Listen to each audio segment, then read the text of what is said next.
And Jung Poo is fighting for the supremacy of this side.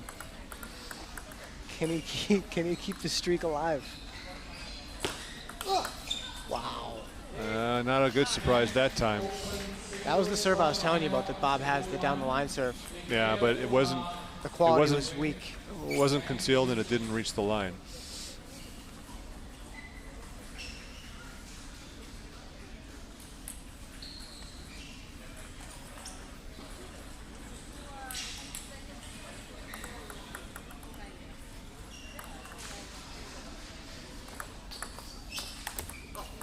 Oh. Another opening error from Bob. Uncharacteristic, surprising, and To get to this point, he's missed 2 of those easy forehands, and then he had that bad serve. yeah. 3 points that Jung Poo Sigh of didn't really relief have for to- Jung Poo, yeah. He let him off the hook for sure. 8-7 up, 10-8 down, and there's the fourth. Yeah. 4 points, really undisciplined play down the stretch from Bob Chen, which is uncharacteristic. You don't usually see that, but we're seeing it right now. And you have to credit Jung Poo a little bit for that too, Carl. It's very easy to look and see, but he's putting so much stress on Bob with his shot making that it's forcing Bob to feel like he's got to play just that little bit out of his comfort zone, and that's where you're seeing some forced mistakes. Well, and you saw Bob when he made a couple of really nice shots and felt he was a little clear. Remember, he did that little victory dance around the back. I don't know if I'll call it victory dance, but he got excited and danced around a little bit after winning up 8-6. And then the game got run out against him, 11-8. You know, it's one of the things I tell the kids. You know, it's all the way to 11. In fact, I recommend people count backwards sometimes. And so if you're whatever your opponent is, if you're at 6 something, you say I need 5. You get another point, you say I need 4. Keep focus on the point, not what you've done, but what you still need to do. Yeah, keeps your eyes forward instead of backwards. So here we are, anybody's game. Number 7, the top seed in peril. We've already lost the 2nd seed. This tournament is wide open at the minute for the California State Champion. Let's see if Bob Chen can hang in there. You know, they're going to switch sides at 5 here, so the fact that everyone on this side is 1 is not going to determine this game. That's true.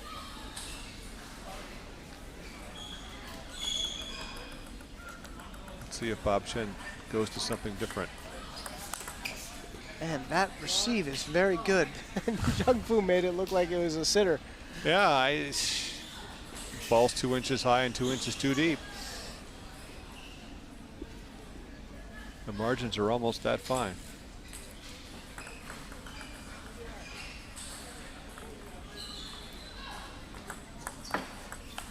Now the one challenge for Bob here a little bit with his style, the one weakness he has is he doesn't have that ability to generate the power and to really control the action in terms of forcing an opening, forcing his offense the way some players can. I think Jung Poo's got a few more options that way too. You saw it last game when he was forced with some sort of funny little openings he didn't quite expect and just didn't have a shot for it.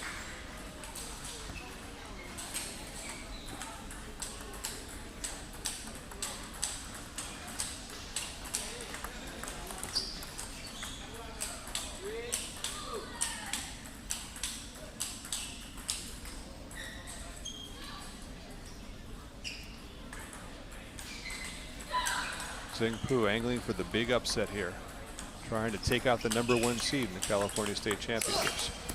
Wow. The grunt to spin ratio was really high there. Yeah, no doubt. but that was a lovely answer and a beautiful low angled cross court ball.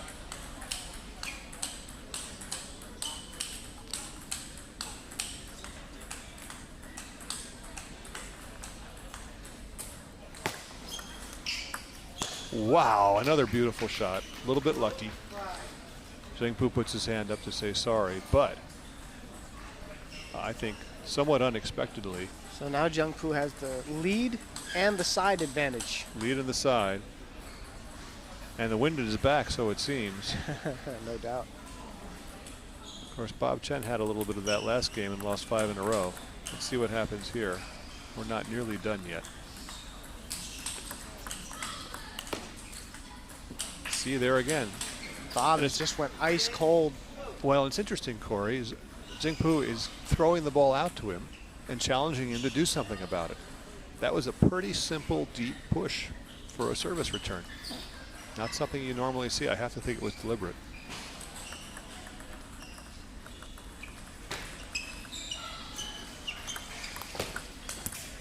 Oh, that's back to one of Bob's best shots there.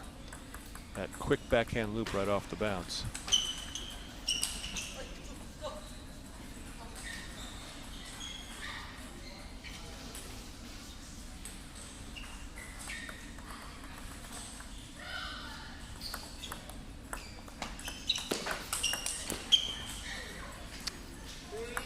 Yeah, see, Bob was challenged to open again and didn't quite get it done. Okay, 7-3. It's now or never for Bob Chen, number 1 seed. Let's see if he can pull it back.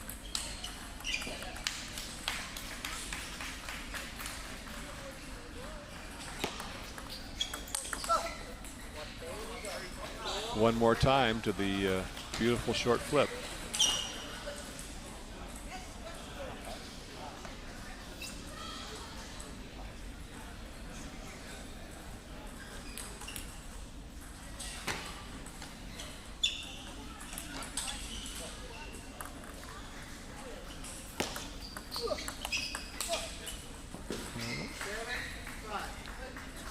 Well, Bob Chen got the 2 balls he needed off his serve there. Well, it's at this stage of the match the serve gets really important. So Zhengpu's got to hold his right here. Zhengpu, I served Bob some topspin hoping he flips. Yeah, there's the topspin serve. Yeah, that's what he wanted. Yeah, but Bob came back the other way. He came back right back to the middle and a little bit of the backhand side, and he's had a lot of success with that since making the adjustment earlier in the match.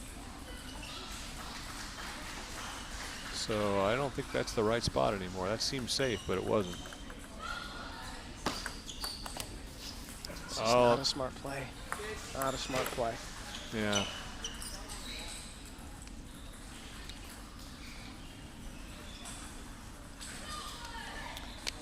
Non-stop action from here to the end of the match. No timeouts left.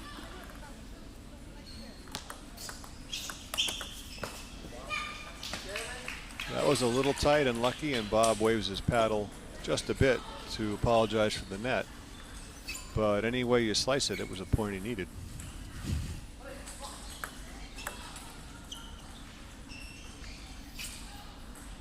Pay special attention to serve here.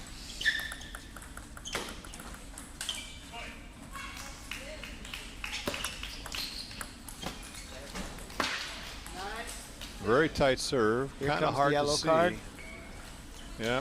Just when I say I've never seen Bob get a yellow card, we're about to see him get one. There He got a yellow card. Kenny gave him the yellow card, rightfully so. He smacked the table hard with his racket. And sometimes, leave it to me to say this, but sometimes I think it's needed to take a yellow card. You need to just blow off some steam, let it out, and then get ready to play the next point. Well, he better be ready to play the next point because he's down 7-9 in the 7th. Oh, that takes some guts, man. To go out to the Zhengpu forehand after he's ripped about probably 30 of those balls. Although it was very nicely placed. It was soft and a little slow, but you're right. Of course, at this stage of the match, these players are going to do what they know, too. Yeah. You know, there's no way he's not going to open on that ball.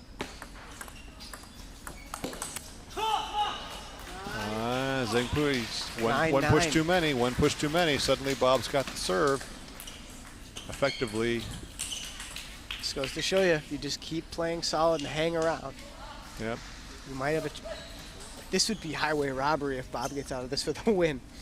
Well, this is like he's done nothing to deserve this. 9-all, and his serve, it's like deuce in the 5th, deuce in the 7th, except you get both serves.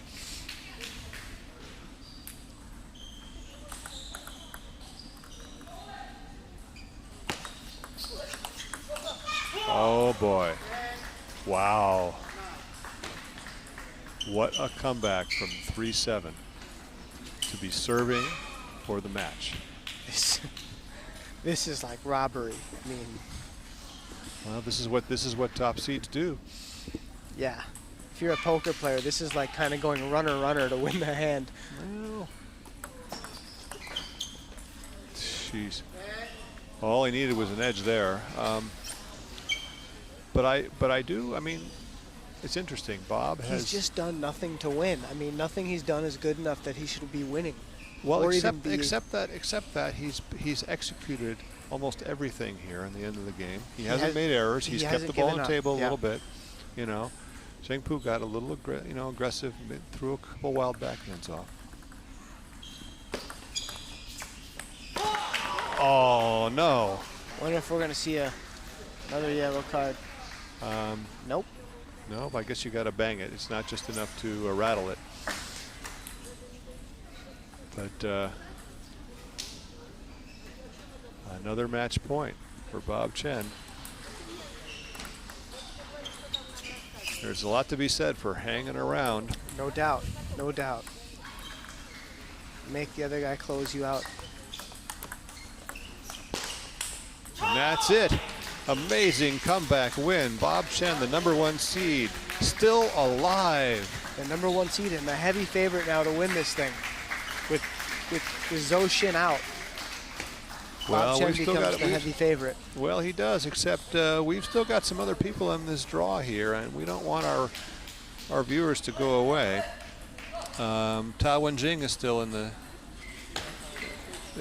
draw, and Wang Jinjin here is. And right now, coming up next on this table, we have teammates, U.S. national team members, Lily Zhang, playing out of the ICC, and Angela Guan, the defender, playing out of Silicon Valley Table Tennis Center.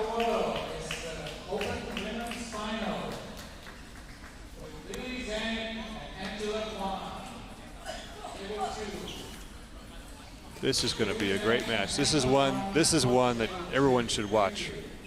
There's a lot to take from this match, no matter what happens. It's going to be entertaining as anything.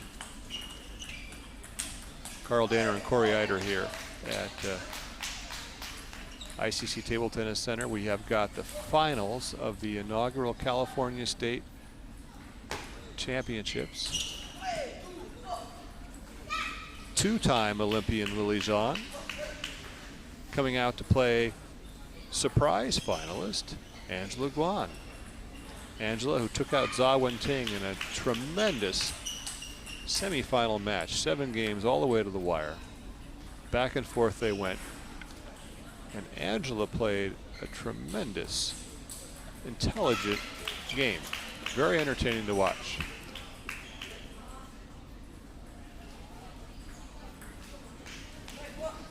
Coming up in just a moment here on the feature table.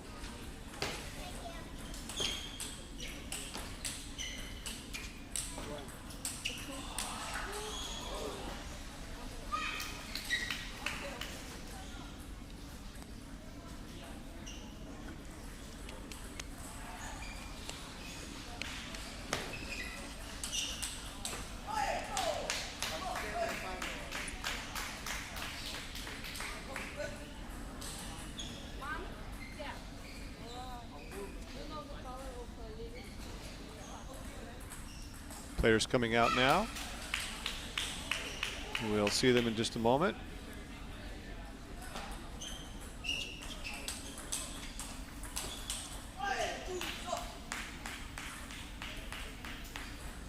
Well, just like the last match, I'd have to say that Angela is an underdog. She and Lily have played any number of times. I don't know the record. I have to imagine it heavily favors Lily, if not just from level and style, but also because Lily is the older player.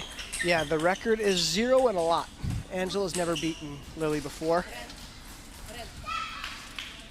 But she has beaten players Lily's level. Well, and in fact, she just did. Yeah. By rating, yes. Yes, by rating. And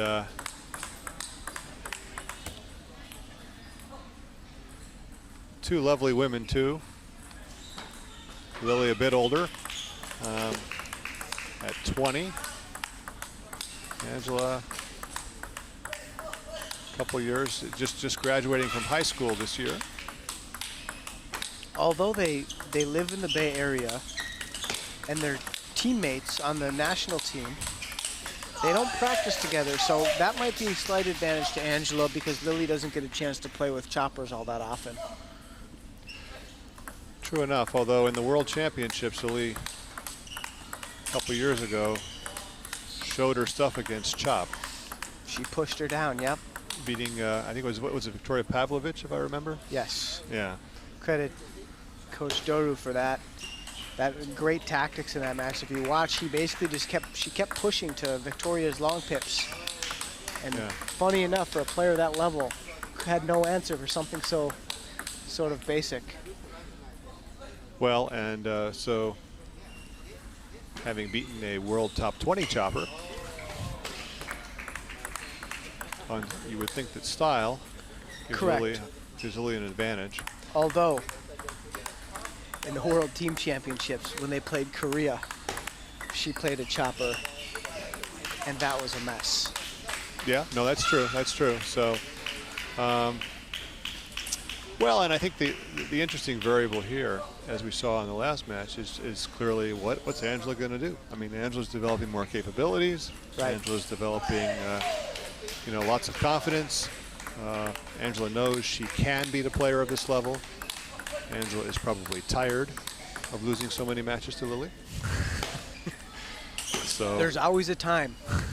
There's always a time where you're going to get to your first win. Yeah. And the other thing I think we've seen too, when one player has such a record against another, particularly when the other player is up and coming, is a little younger, a little lower level, at some point, if that first win occurs, it can really break the ice. It can really change the dynamics. So maybe a little more at stake here than just this state championship. For Lily is the top of the game, top of the women, Olympian again. She's not going to want to let Angela in. Both players will have coaches since they're not from the same club. Lily will be coached by Massimo Constantini. Angela will be coached by her mother, Kathleen Chen.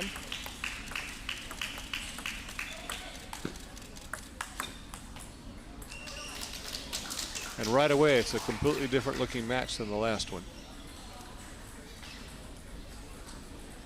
Lily and Zha Wenting are not that similar as players.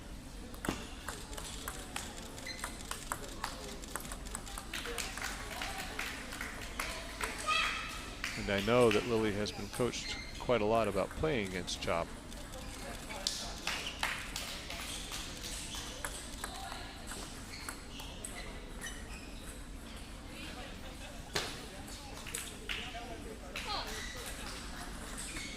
She does have the extra weapon too in a backhand loop. That is one of her strong shots. There's a lot on it.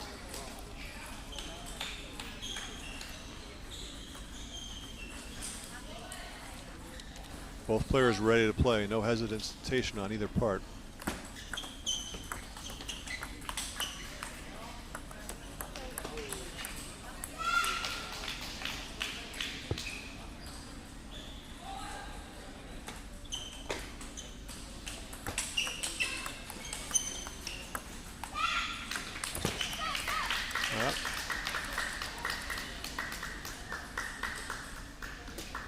First unforced error from Lily there.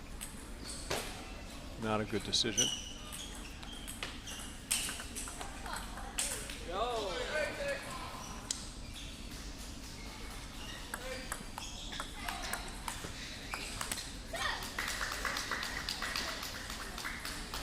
Lily a little surprised on 2 consecutive points by the strength of Angela's spin.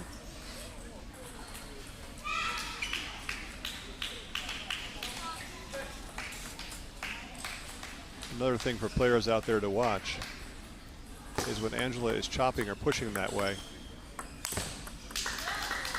she really does dig into it and make a shot out of each push. It's not just getting the ball back. It's really digging in. Does not want to give her opponent the breather of an easy opening.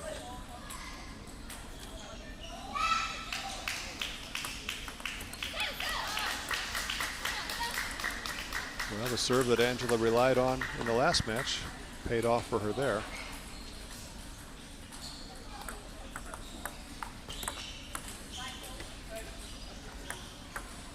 Back to 5-all after Lily ran up 4-1.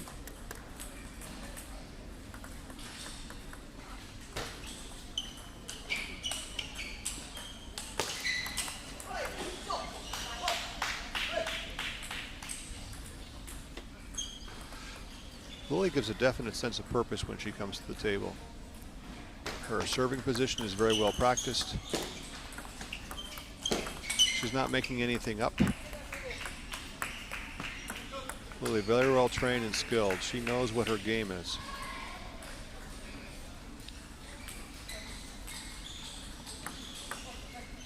That's an advantage for a player. Doesn't have to improvise. She knows what she wants to do.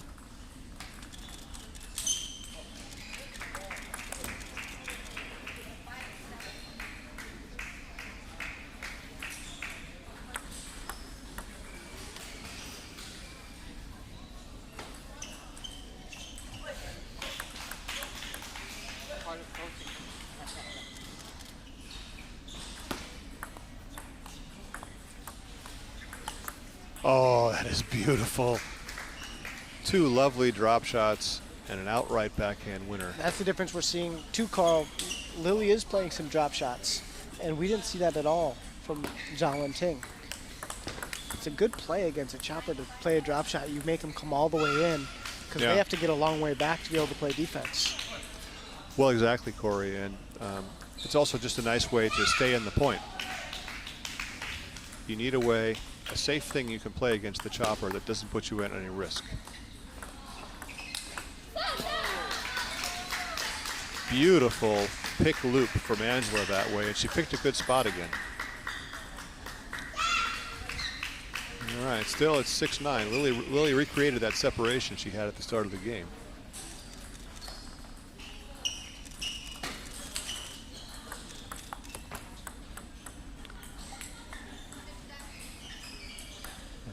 Lily's got 4 game points here.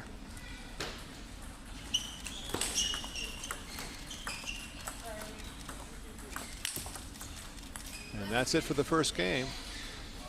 Lily Zhang, top seed, trying to take what would be her first California State Women's Championship. She handles Angela Guan pretty well. A little bit of a rough patch. She went up 4-1. Angela tied it at 5-all. But then Lily went up 7-5 and didn't look back. It's just a 7-5, tough 9-5. matchup for Angela playing Lily. Angela's game is really straight. There's nothing really kind of funky that she can throw in at Lily. Her attack's not strong enough to go through Lily. And Lily can kind of spin all day. She's got power to go through her. She makes really good placements. It's just a nightmare style matchup for Angela. Well, and also I think the Lily has a tremendous maturity as a player. Yeah, she's not going to go wild and all of a sudden lose 5 points in a row for no reason or something like that some of the less mature players have the ability to do. Yeah. Angela did fool her a little bit towards the middle part of that first game with some heavy underspin that Lily didn't quite expect. But she made the adjustment, at least in the first game.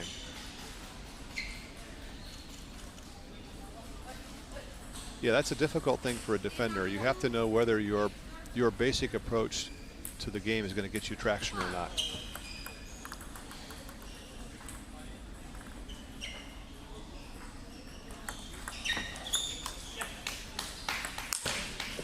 And that's the power. And she didn't just whack it to a careless spot. It went right into that middle forehand where Angela couldn't get a racket on it. Beautiful opening loop, and that smash actually had a fair amount of topspin on it too. Yeah. Textbook. Okay, there we go. Angela understands, I guess, that Anything loose, she has to go right at. She did it again. There's the first adjustment in the match. Angela's taking the attack immediately on the first opportunity. She's clearly trying to throw like a little monkey wrench into the plan of Lily Zhang. Well, and then to score some points too. I mean, she just wasn't getting anywhere otherwise. It's a dual benefit.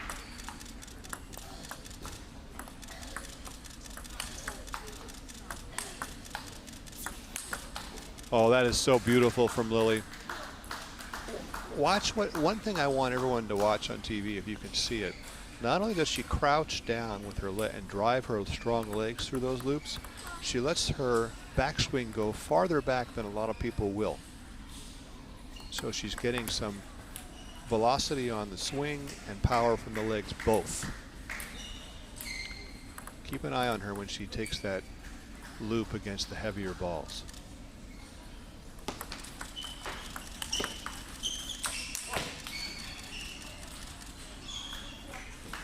Some players will do one or the other. They'll drive their legs or they'll take a big backswing on that ball. She's doing both, and I don't think she's missed a loop like that in the net yet. No, I haven't seen her miss that one yet. And as we saw in the prior match, well, she whiffed one, but Angela's balls are heavy.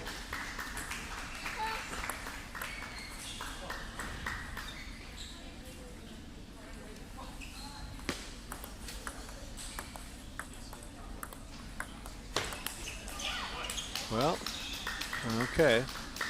Little mental error from Lily that time. Just like last game, a quick lead for Lily, and Angela comes back.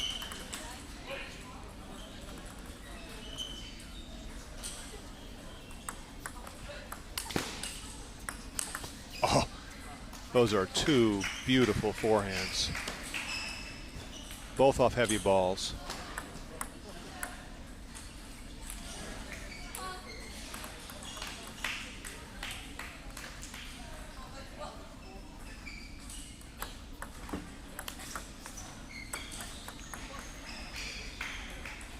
Beautiful backhand that time.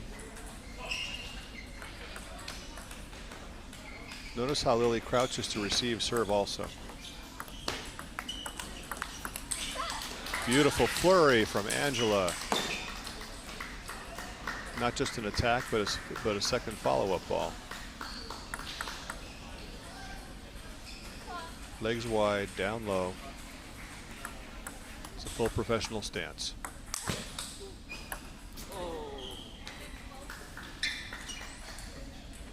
Funny thing about playing a capable defender, you do all sorts of good things and the ball flies around a little bit and it's still tied. I know, an awful lot of work for a tie score. Yeah. Of course, Angela got a little lucky with the edge there, but she still had made a good return. Yeah, okay, a little misfire there.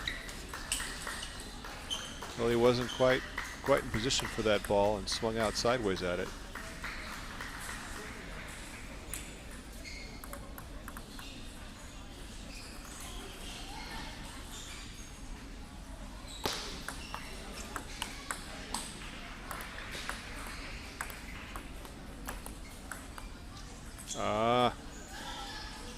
You could see Angela wondering what she should do in that rally.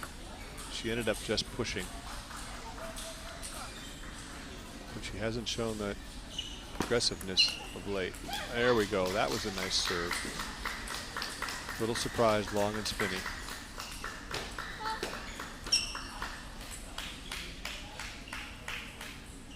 She's flipping very comfortably.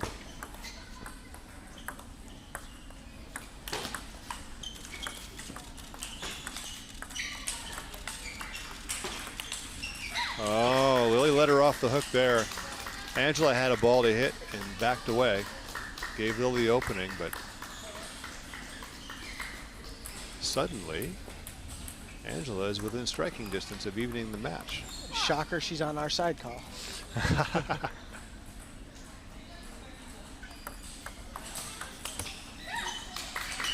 Yeah. Lily looking around a little bit. Did not like that miss, but Angela forced it with a nice wide push.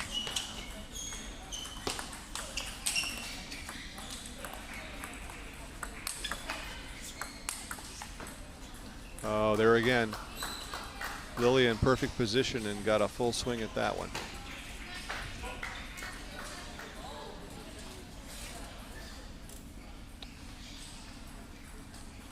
Angela taking the partial timeout here with the towel.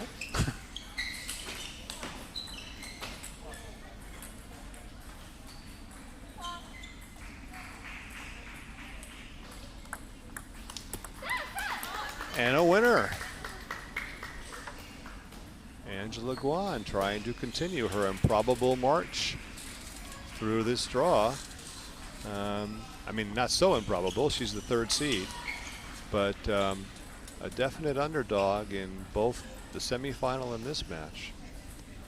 And she's tied it up with Olympian Lily Zhang. Angela really takes a kind of just a workman-like approach to everything. She doesn't get too high and doesn't get too low. She just kind of grinds it out 1 point at a time. And she really does a good job of forcing her opponent to win 11 points. She's not going to give you anything. In order to beat Angela in one game, you have to score 11 points. And that's sometimes the difficult thing, is when you don't have, when your opponent's not helping you out, not making any mistakes, it makes it more difficult. Well, true enough, and she's also, as we've said in the last year, she spiced up her game a little bit, and she's taking a couple of them too with her offense. And of course, as we've said before, that's a vital part of a defensive player's game. The way I've described it to Angela before in giving her advice is that she needed to be more annoying. Yeah, and you're right about that. I mean, she needs to find a way to kind of put a monkey wrench into the whole problem, right? So that everything isn't so clean all the time, right? Sometimes you play with a little gooey side spin,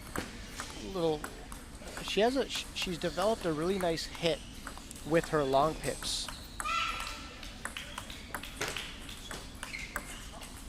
See, now that's Lily's point, the way that one developed. Angela's got to change that up somehow. Angela's way too far back to try to counter loop that ball. Yeah. Well, she had to try something, but that's the line that Angela does not want to play, and that Lily wants to play all day. See, that's more to Angela's favor that time. She emphasized the backhand, went hard at it. Yeah, she twiddled that time and used her smooth for the Yeah. push on the backhand.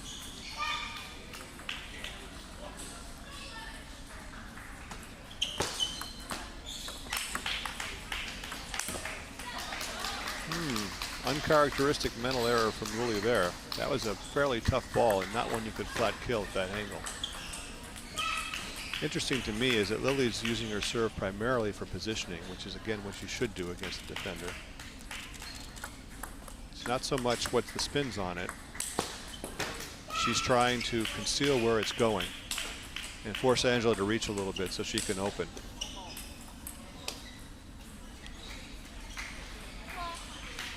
Even up in the early going here in Game 3. Finals, the women's singles in the California State Championship. That's such a nice hit with the long pips. That ball is so kind of gooey and nasty because the stroke it looks like it's a topspin ball, but it's completely dead. That's the annoying ball. Yeah. And the great thing about it is if you pull it off, it doesn't have to be a particularly risky shot for the defender. Yeah, Angela's playing really well this game too, Carl. It's 3-3, but 2 of Lily's points is she's gotten an edge ball and a net ball. Yep. So Angela's still giving her nothing and just playing really solid. Yep. Yeah. Definite turnaround from the first game.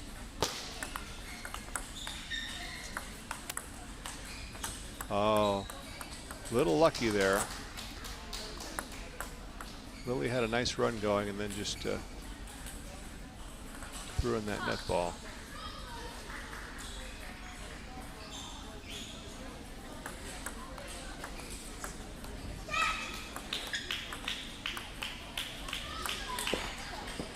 You know, it's a funny thing. That time Angela thought she saw an opening.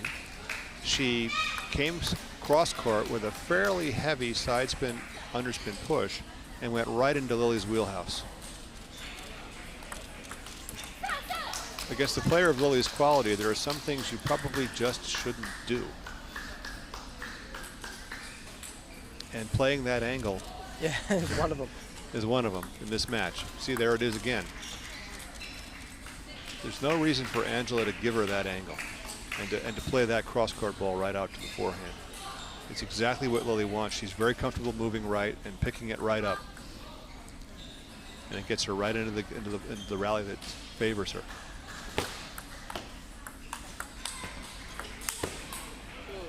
See, yeah. Is what should be happening is Angela should be doing a better job of playing the long pips on the ball as much as possible. Because the long pips kind of slows everything down a little bit. The more energy she gives Lily, the more power Lily gives her back. Beautiful backhand there. We haven't seen as many of those as we do in a normal match from Lily, but when she gets a swing at it, it's a full-throated shot. You know, she's swinging from her feet on that one. Well, suddenly it's 8-4.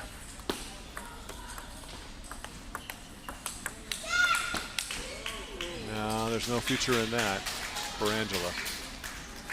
Lily is not going to lose a topspin point like that. 5 in a row for Lily.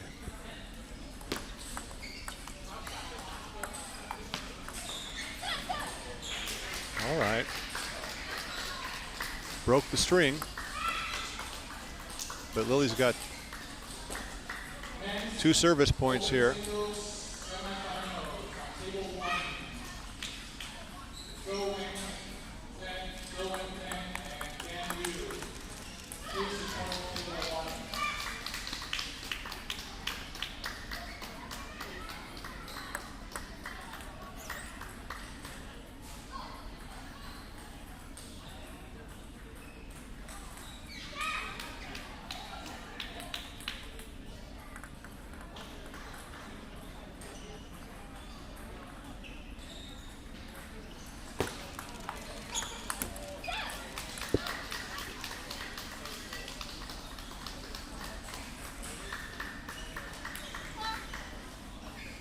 All right, Angela Guan still in this. 2 serves to tie it up. Okay, open doubles, starting. Anita Rahalan, Anastasia Wang. Wait that one.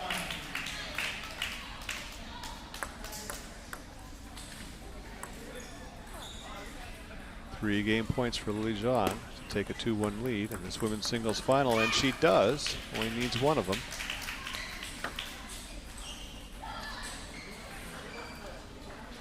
Well, interesting game there, Corey. But in the end, Lily sees her way clear. Lily kind of back in the driver's seat, started making her attacks kind of a little bit stronger, and part of that was probably the poor technical decision by Angela to be serving out to Lily's forehand. Not a great decision. It opens up Angela's forehand, and Lily's forehand against Angela's forehand is not how Angela wants to play the match at all. So we'll see if Angela makes that adjustment. Yeah, no, it kind of seems as if Lily has a big advantage looping her forehand back down at Angela's forehand and then taking the middle of the table when she gets it going. The rest of the time, Angela's competitive. Yeah, Angela's got to keep finding a way to make the point a little bit longer and a little bit longer. Get her attacks in sometimes, but she can't try to attack when the ball's not there. Sometimes she loses patience and forces the attack, but... Well, we'll see. She's quite a trooper, and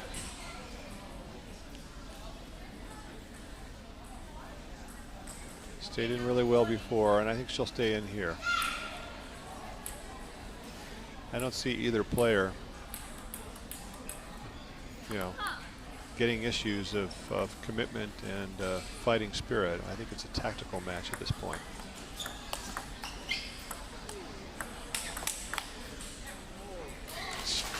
You know, Angela played a great point there, and it wasn't enough. Yeah. It's just not the line she can play.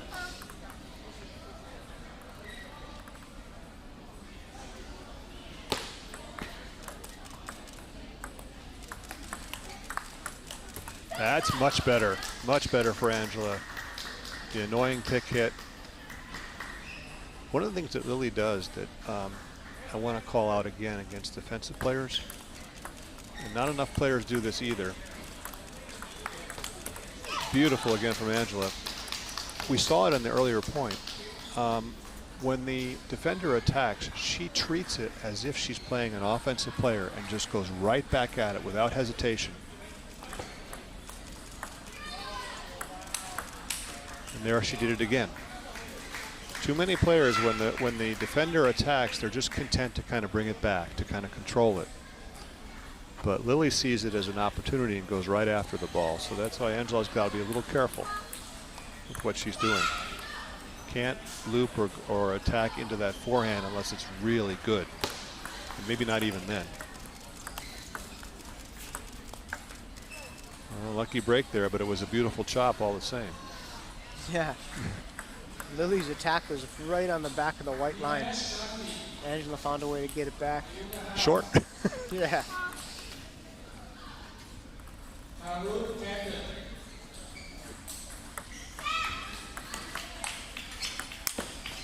Yep.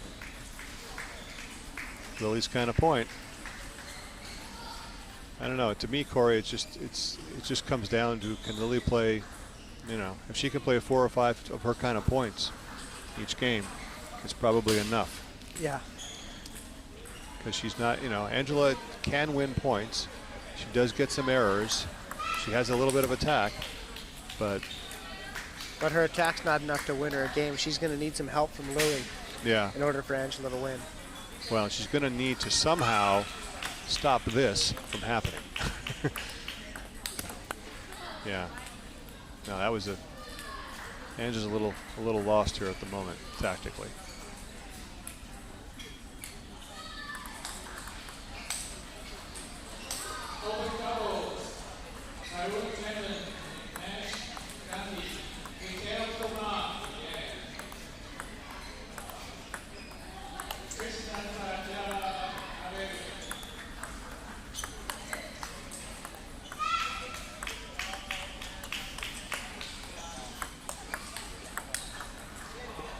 Lucky shot at the end there, but boy, Angela did everything she could in that point, and it still was not enough.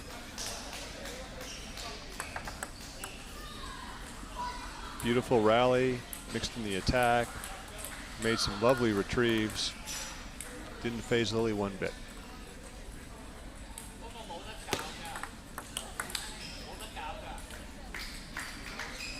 Lily was ready for that backhand that time. The problem with that little flip is that if the other player anticipates it, it's just a fat nothing ball.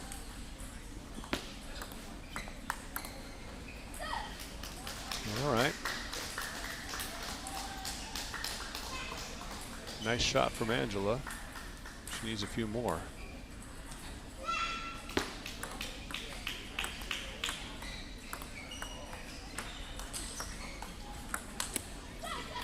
Oh, good break there.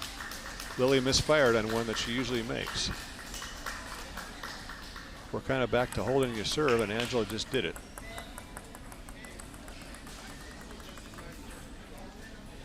Women's singles final here in the California State Championships, best of 7. Lily Zhang trying to extend her 2-1 lead.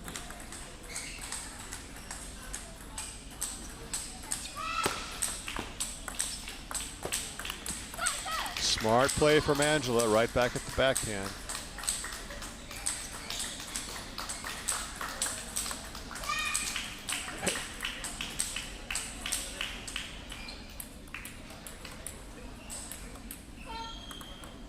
Angela's got 3 in a row. She needs a few more.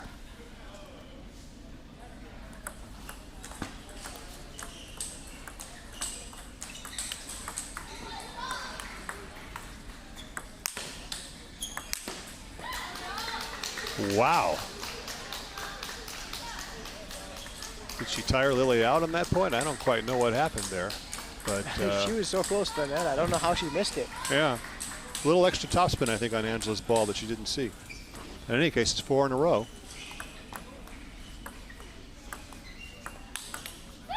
What were we saying before, Corey, about you do all this work against a chopper and suddenly, you know, what did it buy you? Yeah, no doubt. Well, 5 in a row for Angela Guanchi. Angela was the favorite to win this game from the get-go, her being on our side. Well, I guess that's right. And she's even kind of doing everything wrong. Still finding a way to keep this game Well, 8-8. a lot of scrambling, a lot of heart. She's fighting really hard. That's true. Tactically, though. Well, that last point, no, I mean, it was not what the doctor ordered at all. Let's see what happens here. Big game.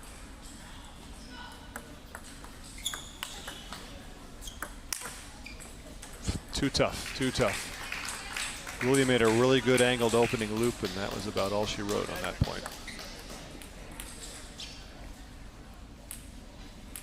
Angela's going to have a tough time here on this return, trying to keep Lily from finding her forehand.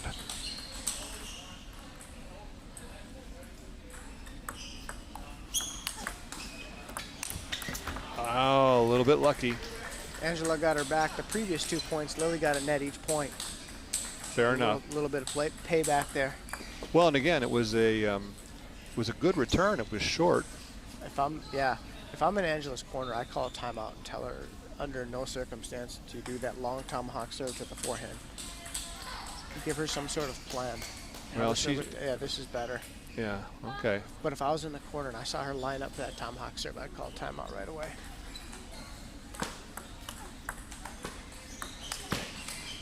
Just the long serve to the forehand. It was a surprise, but it was a surprise to her strength. Yeah. And it wasn't enough of a surprise. She's serving long to her forehand all the time. I don't think Lily was too shocked.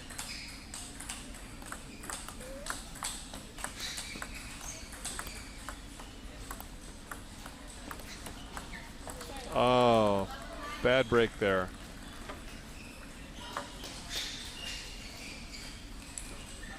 See, that's the tough thing. Angela, it was a surprise to Lily. Now, if Angela was prepared to follow with a reloop, that would have been an ideal situation because she did force Lily to slow down, roll it up a little bit, which she did. But since Angela wasn't prepared to come in behind it with the big forehand, all it did was put her at a disadvantage. Yeah. It's one of those tough things when you're playing a strong player. Do you want to give them the chance to miss their best shot? No, you don't want them to take their best shot. Well, that's what I think too. That's where I come from. You know, I don't want to give my opponent the swing that can beat me. Yeah, and her forehand. Even if I think they might miss, you know. And her forehand's been beating the crap out of you all day. You don't want Lily to be taking forehands without having to work for it at least. Make her work for it. You know, if she earns take to it get out a of the forehand, backhand corner or something, you know. Yeah. You just do not want to give her that comfortable opening.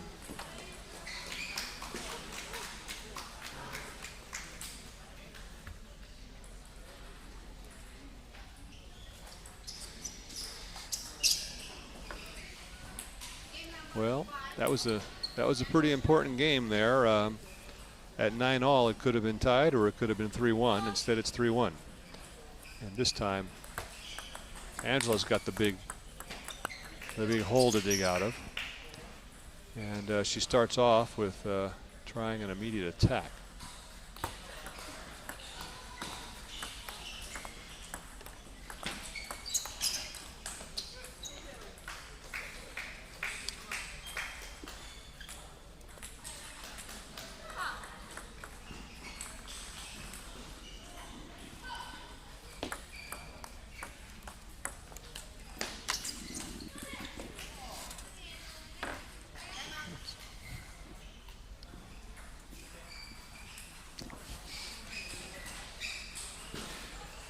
And here comes the timeout. Lily with a 3-love lead. You know, that's a tough thing for Angela coming off that last game. I think she came back and nearly won it just playing her game. Yeah. And yet you come out 1-3 down now. Yeah. And the temptation is to feel like, well, do I need to do something different? Do I need to try something? And you can see in the start of that game there, she made tried a few flurries, and they weren't the good idea. And suddenly. And the other thing too is now that Lily's a little bit looser, she has the wind at her back, so to speak, with a 3-1 lead. Well, she does, although it's not as if she's been tight to this point either. I mean, she's, you know, I think. But sometimes that's what the defenders need, is they need that scoreboard pressure to make the shots be sometimes just a little bit unsure. No, it's right. That's right. And certainly there's nothing, you know, as tight as that last game was, you know, one missed swinger here or there is going to make a big difference.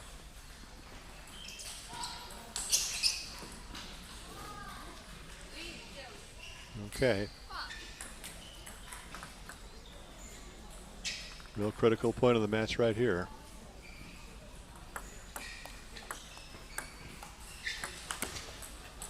Does Lily run away with it, or does Angela dig back in?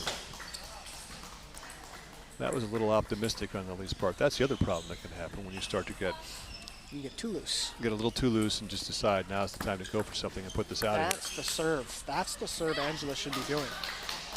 Serve long, fine, but serve into the backhand quarter to create the backhand to backhand dynamic where you can use the long pips or you can step around and use your forehand.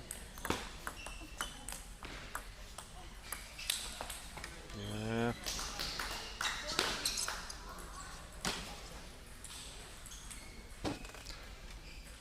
Boy, Angela, when she's attacked forehand to forehand, she's just gotten nowhere. And some of them are pretty good attacks. Yeah. It's almost like the more she does it, she gets further and further behind in the point. She doesn't know it. Well, it's what we were saying earlier in the day.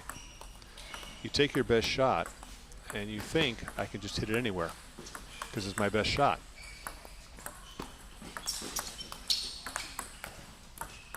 Well, yeah, that point's all Lily. But the most important factor in the attack is the location. At the higher levels, it's so much more important than how fast or how much spin. The location has to be correct.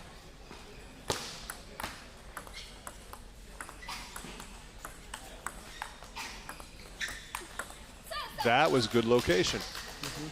And it didn't have to be that forceful. Staying out of that forehand to forehand cross court. Yeah, she's crept into it just a little, but then got out of it. She's hit forehands way harder than that, but Lily just takes it and rips it right back at her. Yes. But that time the direction. Yeah. Kind of Lily got a lot of spin on that backhand just now too. Angela's got to do something here, or she's going to have the runner-up trophy.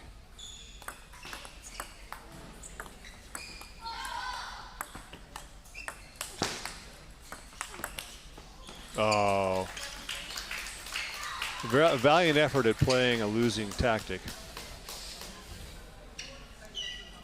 And really pretty finish by Lily.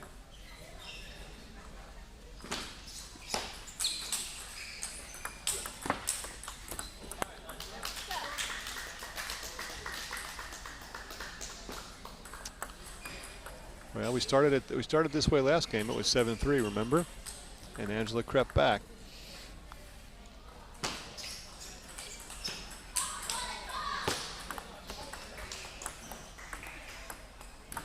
Nope. Difficult play there. Sometimes you work so hard to put a fine edge on a shot you really shouldn't be trying. Even if she succeeds in that push, it's still cross court to the forehand again.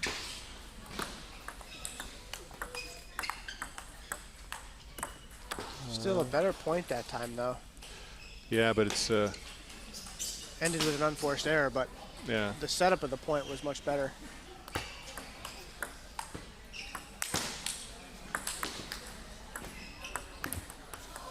One thing, though, Angela's, they have a good system with her and her mother, and they work well together.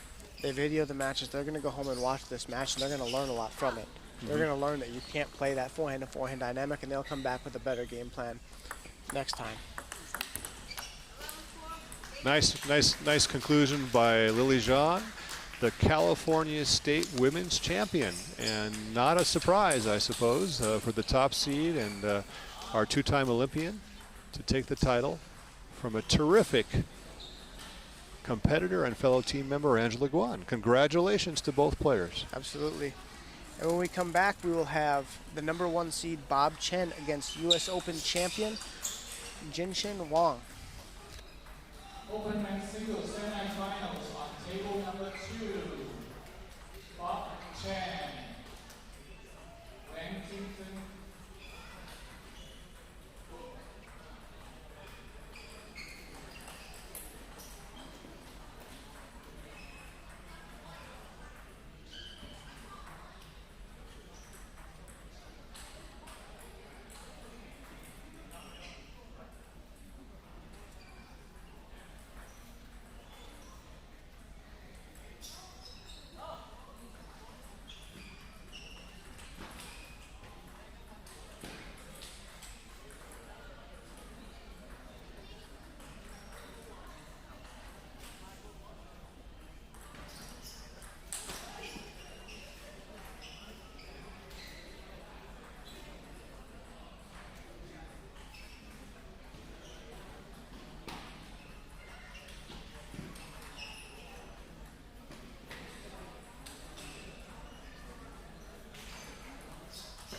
Okay, which is good. Okay. Red or blue? Blue. You is red. Serve, receive, side. You are server, you stay here. Okay.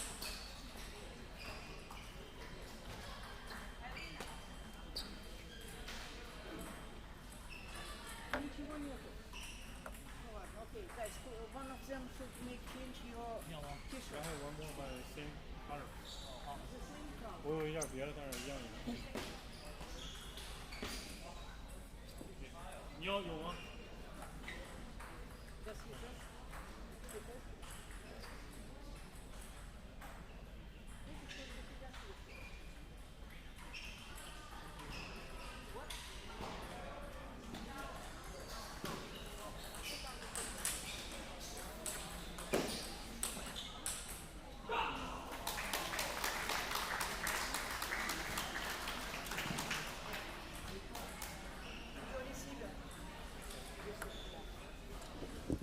Well, here we are back for the men's singles semifinal. We have the miracle worker, Bob Chen, the top seed, still alive and kicking, despite being just about left for dead in his quarterfinal match. And he's got a pretty tough challenge here, too, with Jinsen Wang, U.S. Open champion.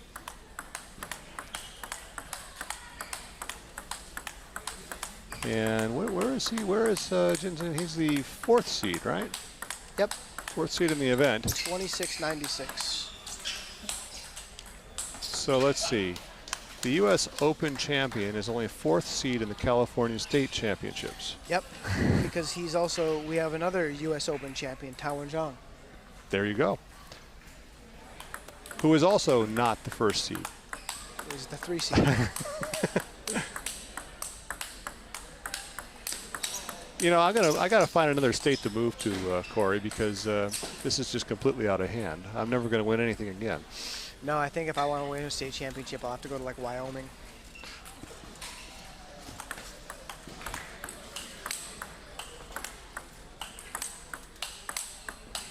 So give us a little style preview here. Well, Jinxing Wang has really been training hard here at ICC. I mean, he's here all hours of the day. These players have a similar, holy smokes. Oh, table 1 is another semifinal that's further along, and they just had a holy smokes point, I gotta say. No doubt. But both these players, both Jinxing Wang and Bob Chen, they play similar as far as they both play smooth, forehand, backhand. They're both shake hand attacking styles. The main difference is going to be on the backhand. Jinxing Wang plays more of a kind of a counter drive punching backhand. Bob Chen spins it more. Jinxing Wang plays a little bit further off the table than Bob does. The short game is a huge advantage again to Bob Chen. But Jinxing Wang plays a really solid game, so for sure we're going to see some rallies. Yes. Well, and I also think, I mean, Jinxing Wang's got a lot of power. On the forehand side. Yeah. The backhand side, he doesn't. No, it's not his style so much on the backhand. Yeah, he plays just kind of a solid placement, really consistent on the backhand side, but he's got some power on the forehand side for sure. Yeah, he survived surprise quarterfinals Nikhil Kumar in the last round, and you know, got through comfortably, but Nikhil got a few licks in. Won at least one game I saw. Yep, I think Nikhil went down 4-1. Yep. Good tournament for Nikhil though, winning the under 2500, making it to the quarters of this event. Yeah, no, the future is looking bright for U.S. table tennis, and well, you spent the week here in Silicon Valley, and you were just telling me that a lot of young players you hadn't seen before were still very impressive. No question, and they all train really hard. The very focused training, and I mean, if you're watching these matches, you can see who their training partners and the quality of the training partners here in the Bay Area is the highest in the country for sure. Such an advantage our American players have to be training with such good players at such a young age. A lot of other countries don't have that. Well, and just look at the physical facility here too. Looking around at ICC, and of course we have others. It's a some quality conditions. Yeah, ICC just moving into a new building, bigger building. This is new facilities, 20,000 square feet. They'll be opening another facility that's actually bigger than this one down the road. It'll be a 22,000 square foot facility. They're hoping to open that by January of 2017.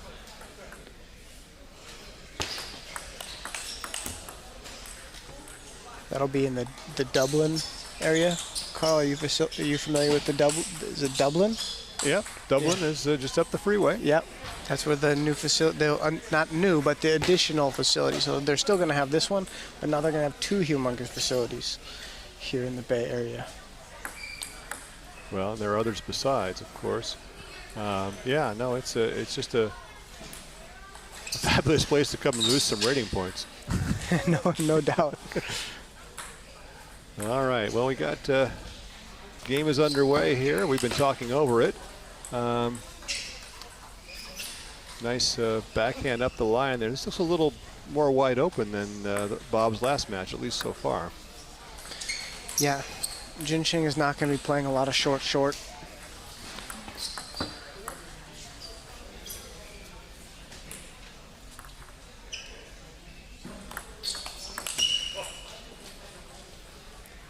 And he might be able to try the thing I spoke about before, where you kind of give Bob some balls to come at you with, and then try to force him to play a little longer points, more topspin rallies. Instead of him, playing short with you and then giving the little flips and then the quick, powerful shots.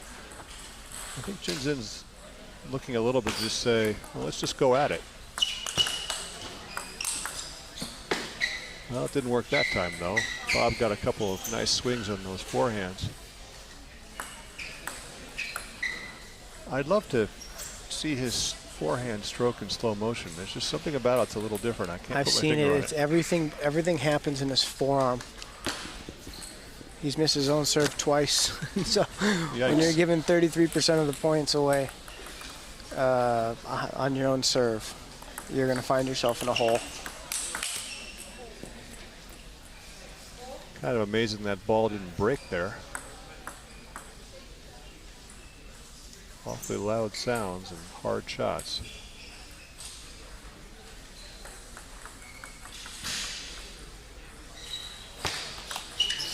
It's straight up. Let's just serve it out and swing.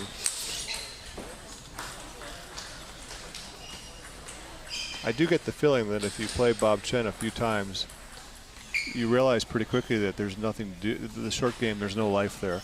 No, you're not going to make any breakthroughs there. So Jinxin isn't getting every single point this way, but he looks quite comfortable just saying, let's just throw it out there. Because Bob doesn't have the kind of power that he can take a ball that has good quality on it and just end it. He doesn't have that 3-ball power shot. He's more of a kind of a tactician. He attacks with really strong spin and really strong placement, but he doesn't have kind of that devastating shot that you really have to watch out for. So yeah, so if Jinxin gets a little something on it, he's not going to have an overpowering reply, probably. Right. Most of Bob's stuff is national team level, except for he doesn't have that power. Those guys have everything Bob has, and then they have that extra gear where they can just crank. And of course, we're talking Chinese national team. Correct. Yeah. Yes. Yeah.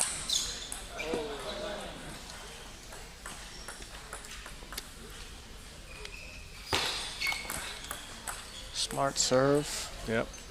Yeah, just not messing around at all with the short stuff. Jinxin is one of the, I think, the only Chinese player that doesn't use Chinese rubber.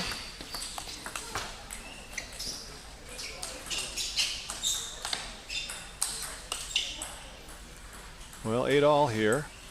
Pretty wide open first game still. Let's see if somebody can put the hammer down, take the first game.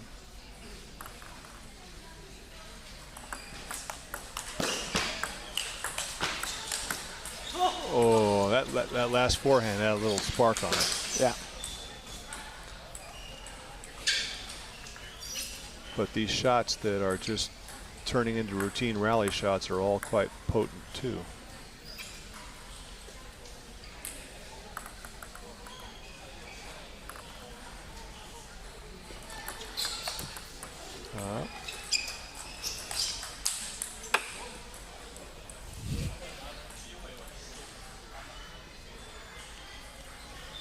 Okay, well, Bob took the 2 serves.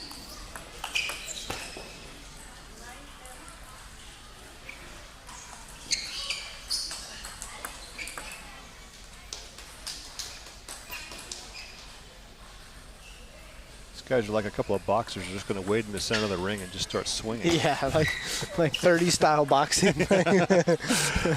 Well, Bob, the difference there was a tight serve and a tight push, and Bob Chen took the last 2 points.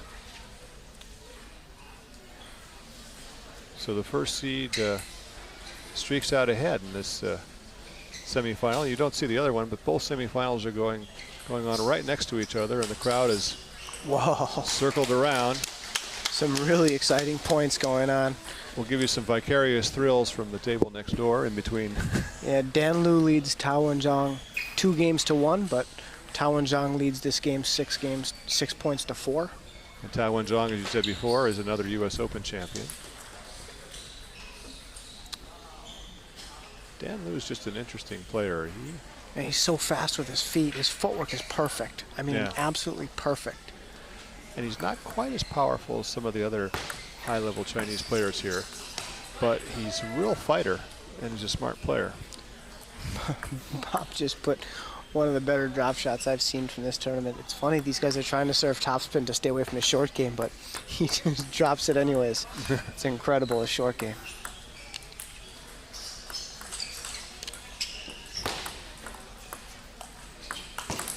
Ouch. Well, that was Bob Chen to perfection there. I mean, what else can you do with that ball? Just drop it. If you're Wong, there's nothing else you can do with that ball. Right. You and can't push it. And Bob's just standing there waiting and just picks his corner. Yep. Combination of tactics and skill, just an amazing on that point. Yeah. Yeah, but then there's Bob's weakness there. He's trying to generate the offense and slaps at it. Didn't quite have it.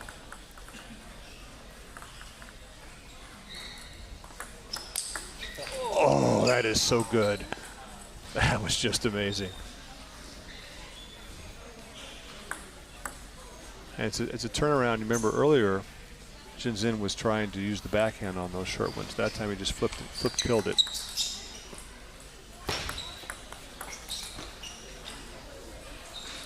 See, and when that's when Bob's return gets really dangerous, is when everything is kind of working, when he can drop your serve and flip your serve, because now you're serving and you have no idea what you're going to get, because he can do anything.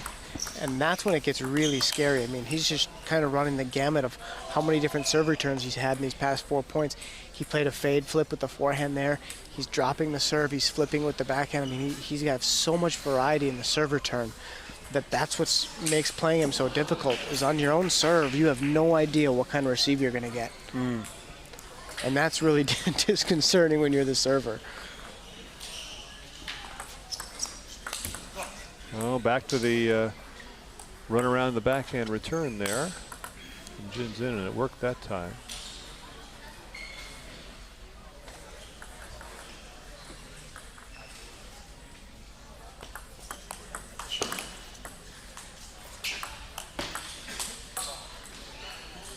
You kind of get the feeling that Jinzhen's having fun while he's playing, even though it's an important match and it's a little tight.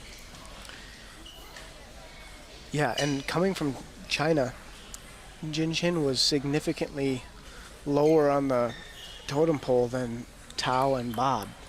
And I think now that he's kind of got that U.S. Open title under his belt, he's got a big respect here in the U.S. and he's training like crazy, and now he's kind of getting his moment to shine. Mm-hmm. And it's really cool to see. I mean, he's been working hard all week.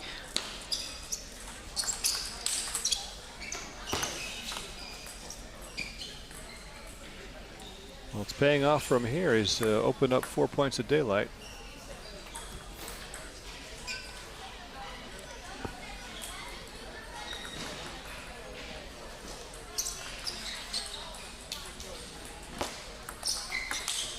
Oh, look at that. He was surprised by the serve, threw up an off, mishit spinny ball and got the point out of it.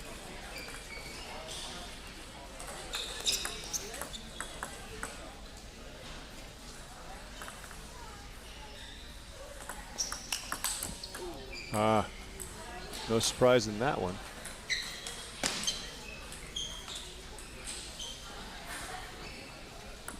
Cora, he's on the wrong side of the table to win this game. You realize that? Yeah, no doubt.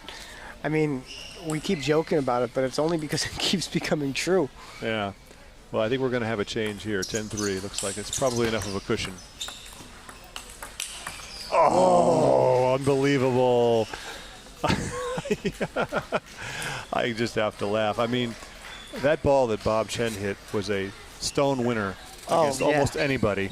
Straight up the line, big surprise service return. Wang Jinzhen just hooks it back, and Bob can't even touch it. Right into the side barrier. Didn't even come to the back barrier. Can't even touch it. That's the way to win a game. So interesting turn of events. We had one close game and one not so close game, but it's still one apiece. That's all it says on the scoreboard. It's one apiece on table 2, which was the table everybody is watching now, and it's 2 games apiece on the neighboring table between Tao and Zhang and Dan Liu. Yep. I'd say we've got our California State men's champion somewhere here on these 2 tables. We just don't know who it is yet. Pretty safe bet.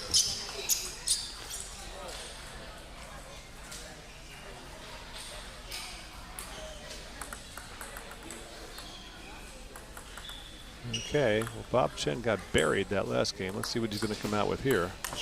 Whoa! What a wonderful angle. Well, these guys don't need the last 2 feet of the table. We mentioned something about Bob Chen's short game.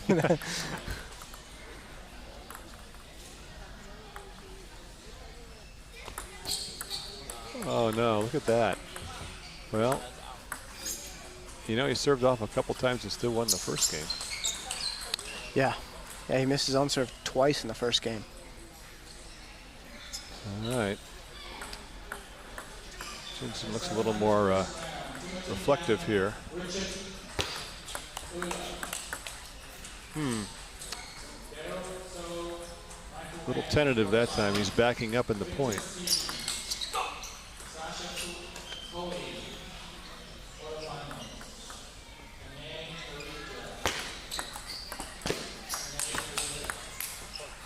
Got a net there, but Bob really locked him up on that drop shot. He just didn't have a great location on his attack. And Jinzhen made an emergency return and then managed to get back into it.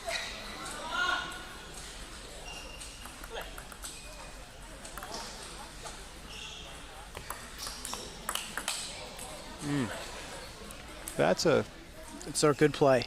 Well, it is and it isn't. I mean, he's tempted to try that, but jamming that hard block straight down the line, you really got to get it right. There's not a lot of margin on that ball.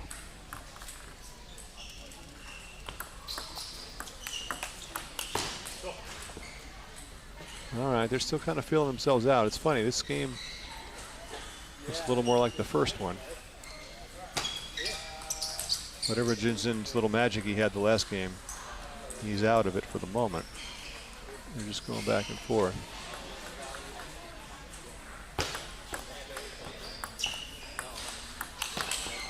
Oh, he got it that time. Just barely nicked the back corner. I guess that counts as a hit.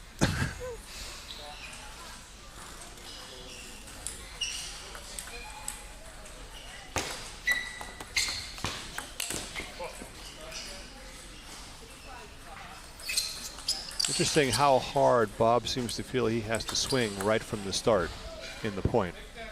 Almost like he doesn't want to continue the rally a little bit and let Jinzin bring out the heavy artillery. Yeah. He was not swinging that way in the prior match.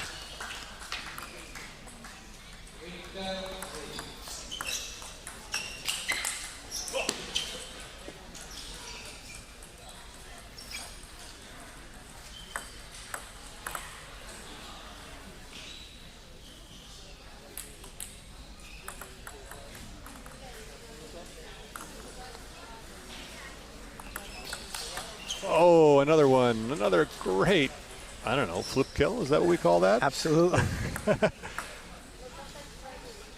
4 in a row for Jinzin. Still think this game is resembling the last one a little more. Yep. See, once again, Bob swinging altogether too hard.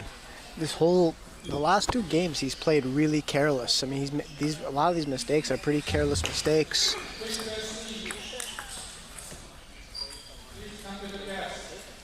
Is it careless or does it pressure, do you think, in terms of worrying about Jinzin's power? But the safest place to play against Jinshin is just to the backhand side. He can't really hurt you on the backhand sides, but you just don't need to play that aggressively. Mm-hmm.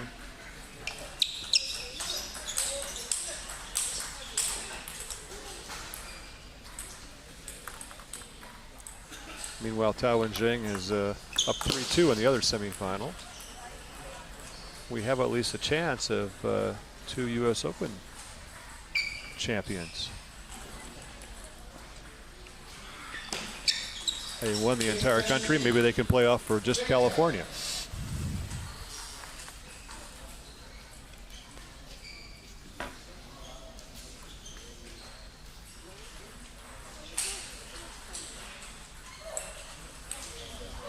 All right, crunch time for Bob over here. 5'8". It's a big difference between 8'6" and 5'9".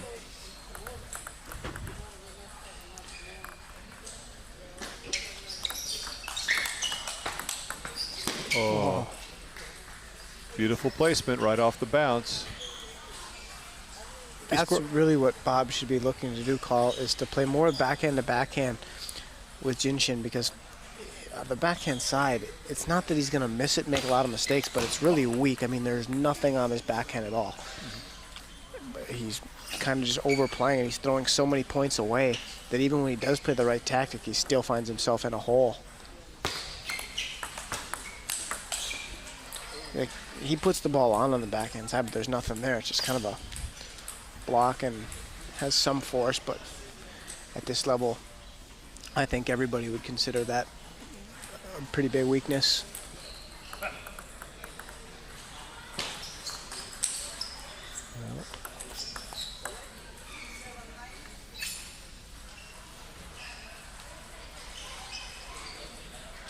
Two big serves here for Bob Chen. Let's see how he does. Ooh. Now that time the difference was, I think he got a little bit of a weak return and got over the ball and forward. Yeah, and it doesn't look like it, but Jimmy Butler will tell you when he played Bob, it doesn't look like his backhand has that much spin, but his backhand is so heavy. Tons of rotation, and you can't see it from here. Mm-hmm. But it is super spinny. Clearly, Jinzin's not going to let him get another swing like that if he can help it.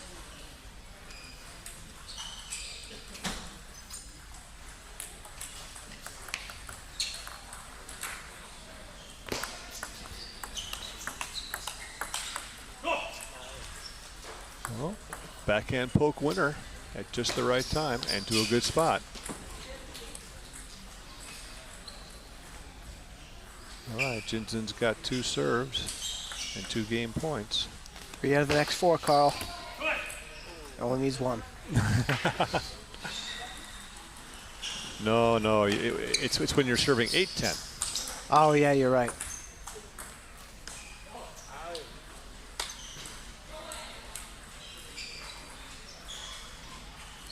Over here on the adjacent table, Tao Wen-Zhang, pretty commanding lead here. Whoa! There's been some tremendous shot making in the other men's semifinal, but Tao Wen-Zhang pretty comfortable. He's got a 3-2 in games and 7-3 lead. So the winner of Bob Chen and Jinjin Wang. Looks like they will meet U.S. Open winner Tao Wenzong in the final.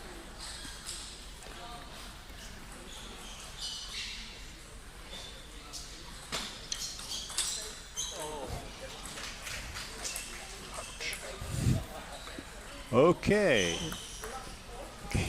Game 3 here. Jinjin Wang.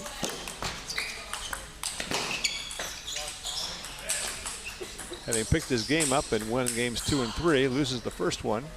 First point of game 4 to a pretty snappy Bob Chen forehand.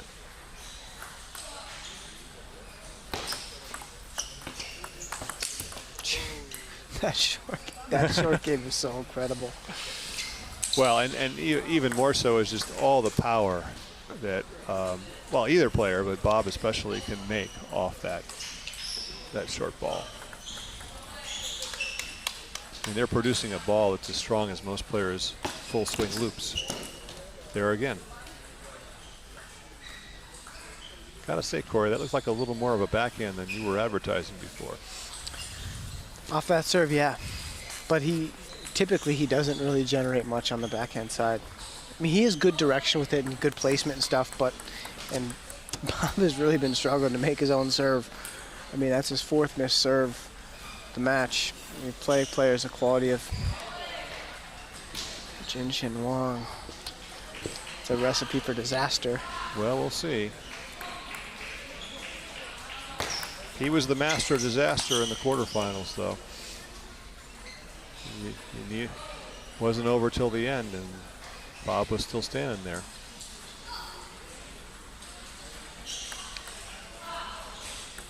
Question is whether Jinjin can break this game or it's going to stay tight. Another amazing shot.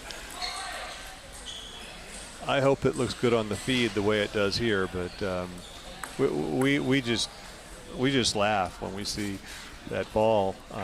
If you really appreciate a good short game, I mean, watching Bob's short game is really enjoyable.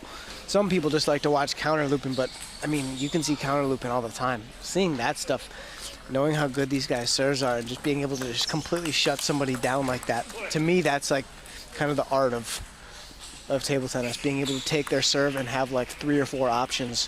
Whatever you feel like doing, you can do. Well, it's the art of a high-level world ranking eventually, too. Yeah. Because without that skill, you're not there. No chance.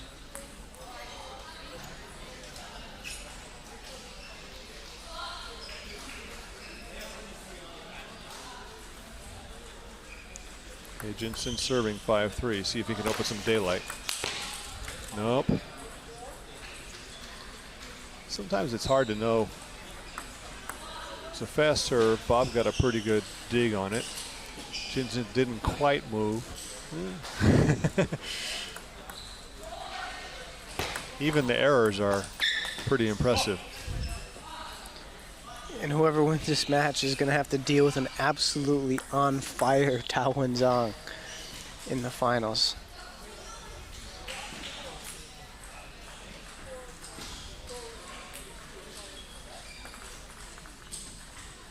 All right, still 2 points. Bob's got his chance here with the serve. Amazing how many points are won by dead loops.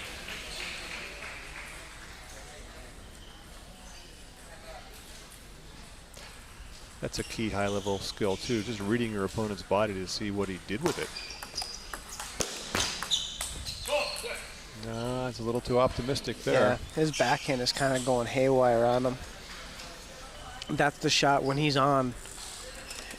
It's devastating because you have nowhere to go, but that backhand, that's the side that breaks down. For Bob, the forehand, not really, but the backhand can break down. Oh, kind of a shame that Jinjin didn't quite get that one, but beautiful example there of knowing where he was going and just making a lovely return of a ball that most of us would have just might have seen.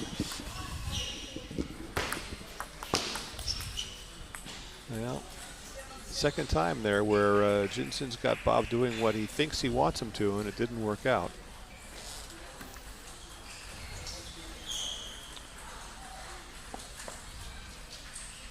Well, as always in the fourth game here. Is it 3-1 or is it tied?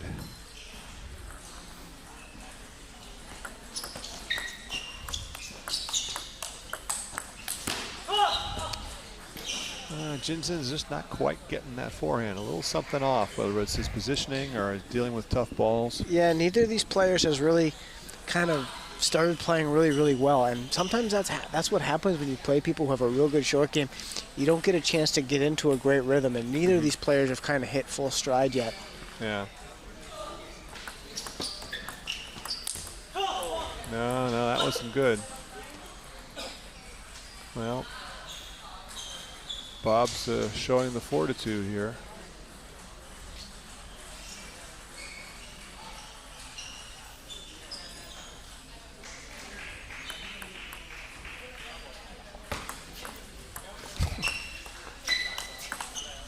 That was a long serve that Bob just drop-shotted. Yeah. Sort of an interesting choice, too. I mean, you would think that players at this level might just loop it, but it worked out until for a while, and then Jensen got his opening in. Nope. Yeah. Bob is winning the battle of his backhand against Jensen's forehand. Each time Bob has pressured it, he's gotten an error.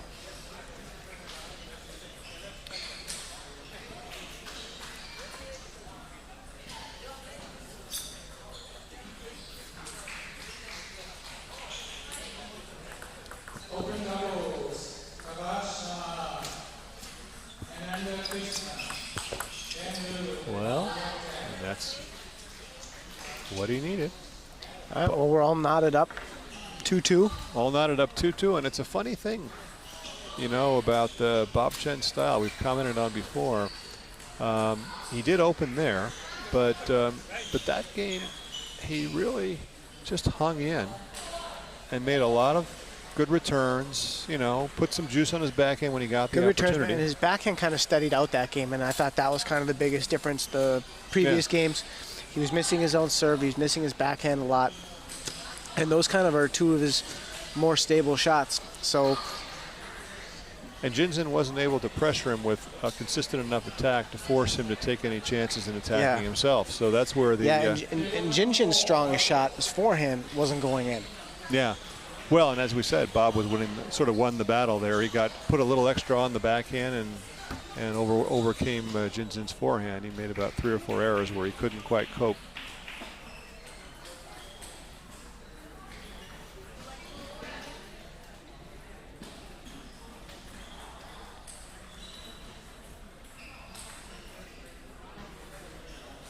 Well, 2-2, the drama continues. We're down to best of 3 to make the finals.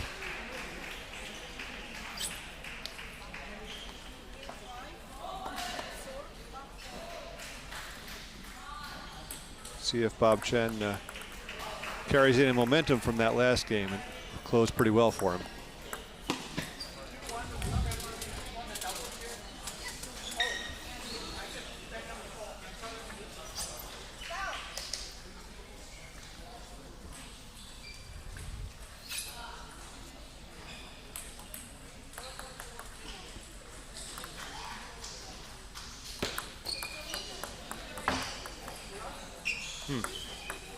Wouldn't call that momentum.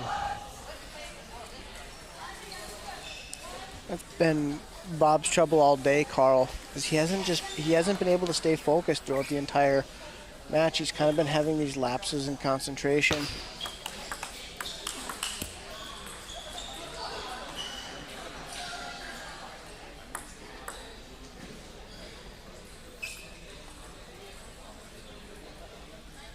Notwithstanding, he's still alive at 2-2.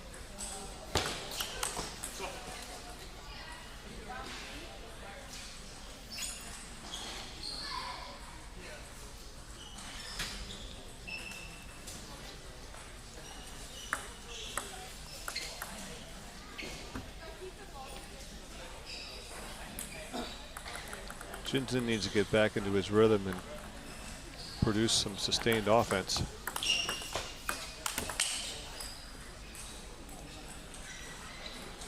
Really awkward spot to end that point. Away from the table, trying to block a really live backhand loop.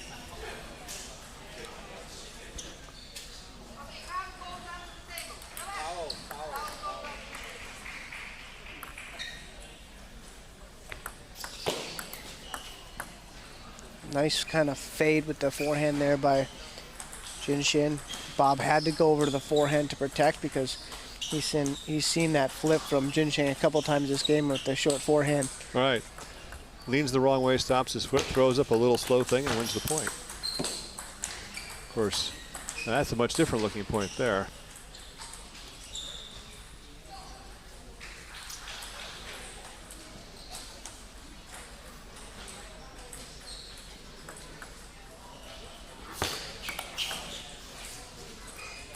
A little luck ties it up.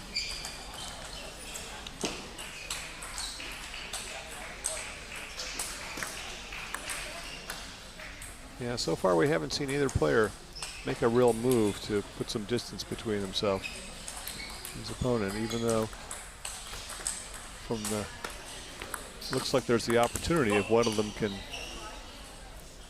heat up a little bit. Yeah, the match is there for the taking, that's for sure. Yeah. If one of these players can kind of put together a run of some quality points, they could run away with this in a hurry because neither of them are playing kind of all that well by their standard. Yeah.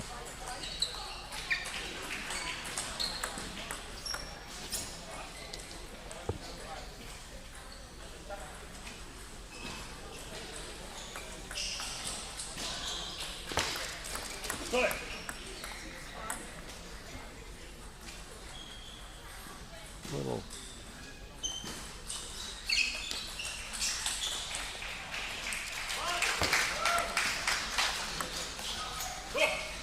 Oh, very thoughtful placement by Jinzhen that time.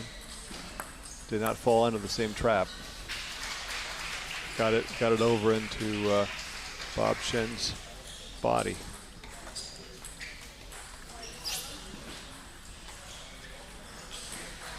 Boy, we seem to spend a lot of time at crunch time here, don't we? No doubt.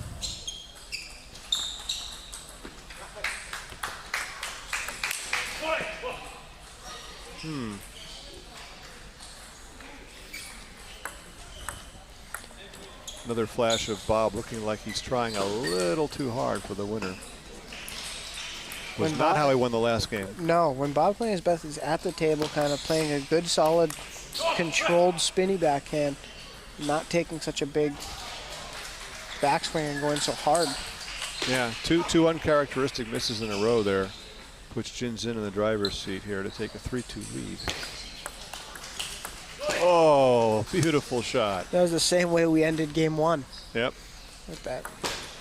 In 5 game points.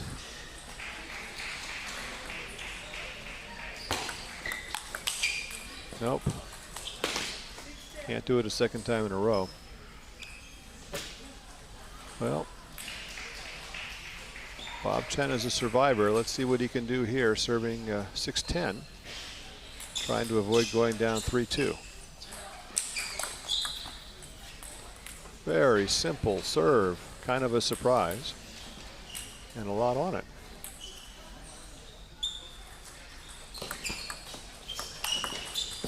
And again, gosh, it looks easy when it works. Well, that gives Jinzhen a little something to think about. He was up 10-5, and suddenly it's 10-8. You're going to see a timeout if it goes to 10-9. Kind of surprised no timeout right now. Maybe he feels comfortable with the serve.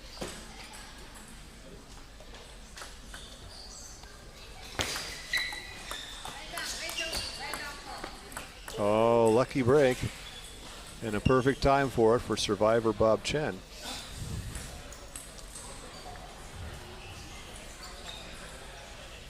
Jinzhen is thinking about it. I wonder if he doesn't seem to want the timeout. 4 in a row for Bob. Can he keep the string going?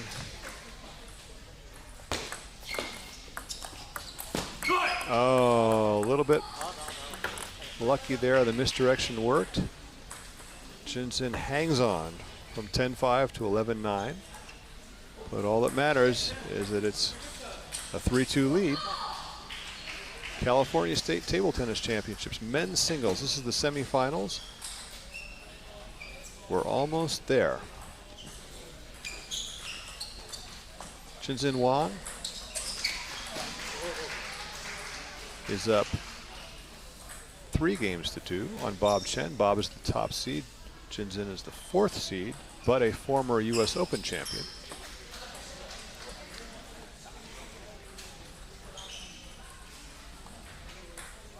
Bit of contrast in the players' styles. Let's see if somebody can light it up here.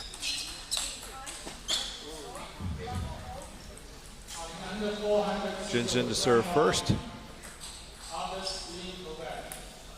Looking for his place in the finals. Getting a little more vocal now, dancing a little bit. He's trying to kind of grasp the match a little bit. You can see, I mean, he knows it's there for the taking.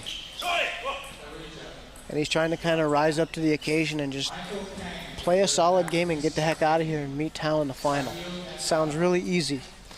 It sounds like a plan. Yeah, you only got to beat a 2750 player to do it. Yep. Good heavens.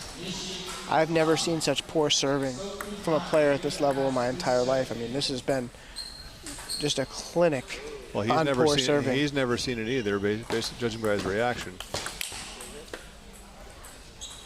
There's that sequence that keeps working for Bob when he can get it going. Open the backhand straight up the line. If he gets a little force on it, Jinzhen has not been able to handle it. Yeah, he's handled it just a couple times, right? That one time on game point, but he's the level of difficulty is just so high. Well, and that's against but that's against the flip more than the full spin. Timeout. Here comes the timeout you were looking for, and it's a perfect time for it. 4-1 down. That is an interesting dynamic, though, sometimes that I see where, you know, if you've got a player with a strong backhand loop, he'll sometimes go right at the other player's forehand and just say, you know, you're not used to this line. This is a little different spin. You know, let's see what you can do. You know, you might be comfortable relooping if I give you my forehand, but if I give you the backhand and hook it into your body, yeah, it's a little harder.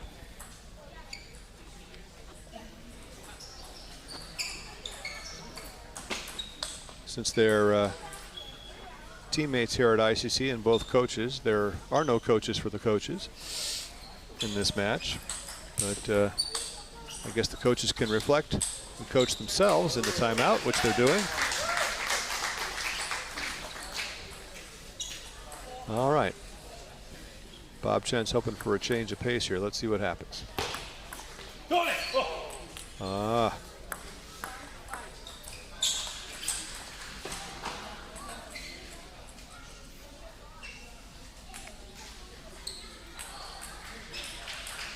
Wang Jinzhen looks pretty determined at the minute.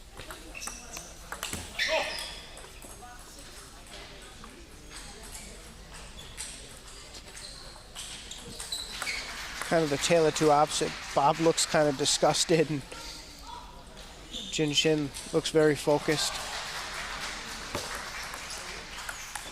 Whew. Oh gosh, well. Wang Jinzhen can just hang on here. 4 points. He will be a finalist. That ball's broke. No, I Oh, guess these must be the G40s? there's. Those are very sturdy, but a lot of the other balls. The G40, if you want to break those, you better bring a hammer. I'm amazed at the level of hard hitting that these balls are just surviving in general. Let's just see here. 2-8. I'd say now or never for Bob. 2 points are a necessity, and there goes one the wrong way.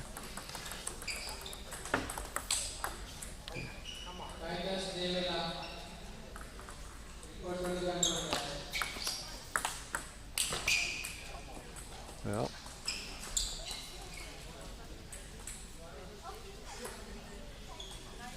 We said the match was here for the taking, and Wang Jinshin has decided to do just that.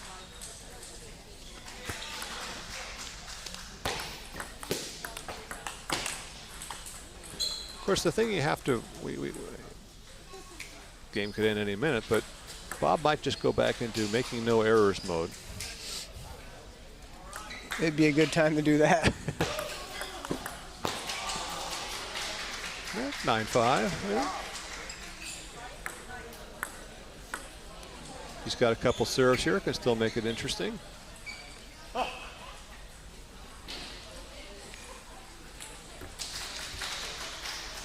Remember, we left them for dead in the 7th game of the quarterfinals.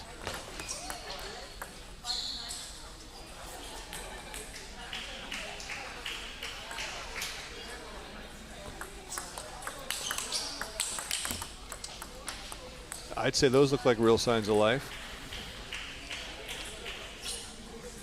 Really forceful backhands and forehands. That's the first time I've seen that combination the whole match from him.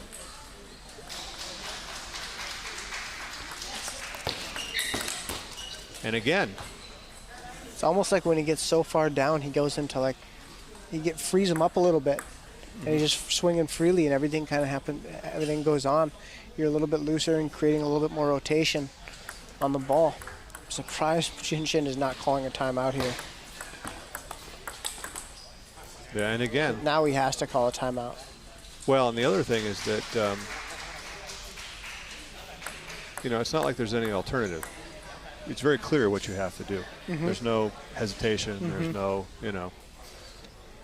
Okay, Jinzin is still 2 points for the finals. Oh, that's too bad. Something happened there. That was a bad miss. Bad miss. All right, he's got 2 more serves. This is the situation, Corey. Here we've got potentially the 2 and then the 1 more at deuce. So there we 3 go. out of 4. 3 out of 4. 3 out of 4. Of course, he's got to win the first 2 to make it come true.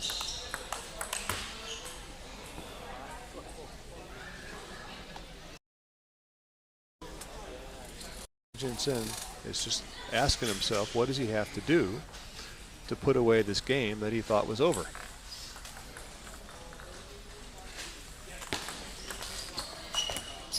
Oh, and there we go. 1 hard, deep push for the finals. Well, we have a battle of the U.S. Open champions. It's a fabulous battle, and have we seen this match before? I don't think I have.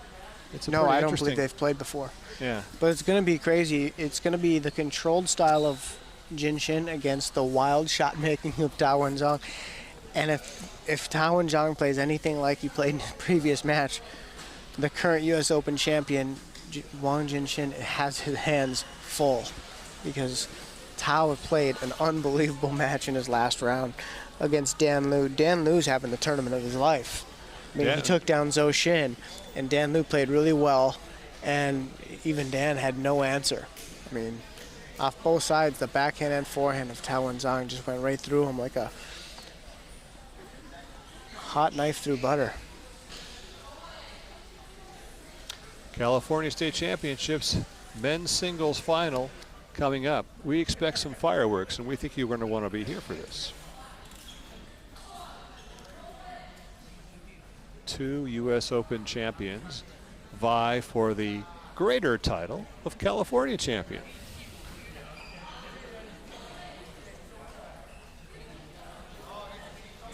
Already we've crowned Lily Zhang as the women's champion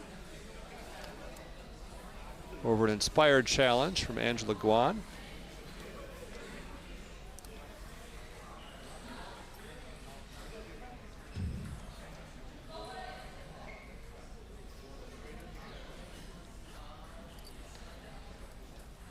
Give us just a moment. We'll be right back with the men's singles final.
school for table tennis.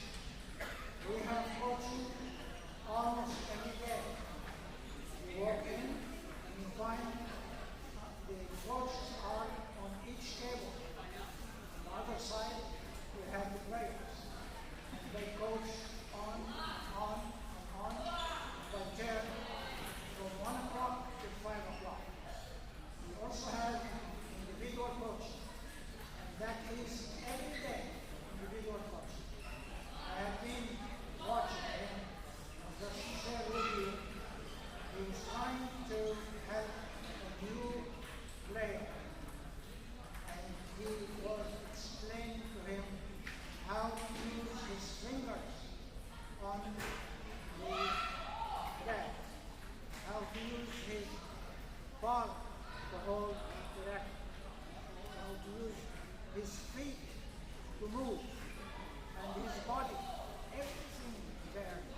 And within a couple minutes, that little player was playing table tennis. I have to share with you also, if you watch the Olympic drive, which was on television, you see that Coach Massimo was sitting there coaching one of ICC player. And that player won, and that player is going to be at the Olympics. We are fortunate to have Coach Massimo with us in the club. In the name of the club officials, in the name of the coaches and the volunteers and their helpers, in the name of the little kids who now over 2,000 and their parents, in the name of other parents and their families and friends, we present Coach Massimo today with the induction in California Davis Hall of Fame. Thank you. Thank you. Thank you very much. Thank you. Thank you so much. Oh, I'm very honored. Thank you. Thank you. Thank you.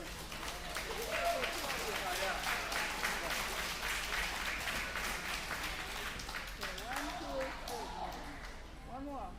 Maya. Okay. Thank you. Yeah, thank you. Thank you very much. I'm very honored to receive this recognition.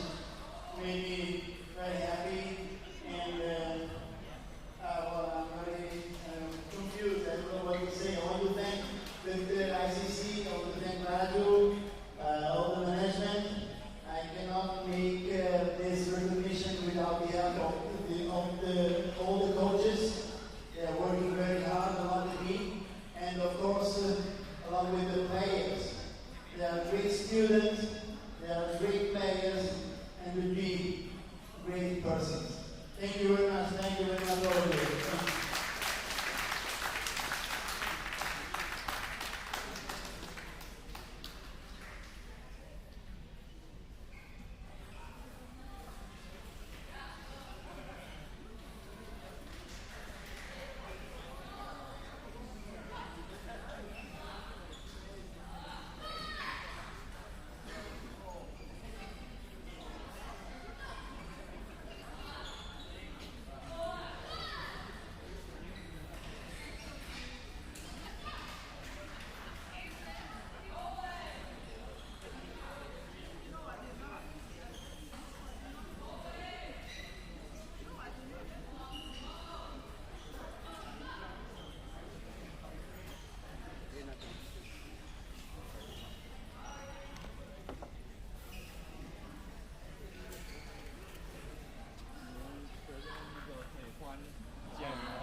final， 反正一个的话，你叫我来就拿一件。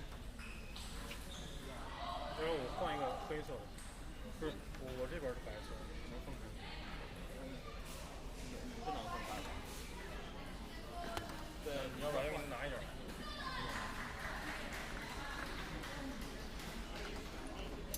你放旁边放。我换的是那个灰色还行。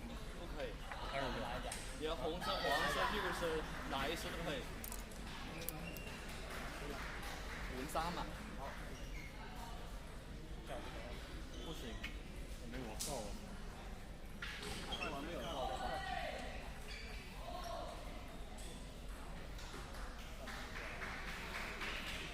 再去看。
We hope you're still with us, and if you just joined us, welcome. You came to the best part of the day.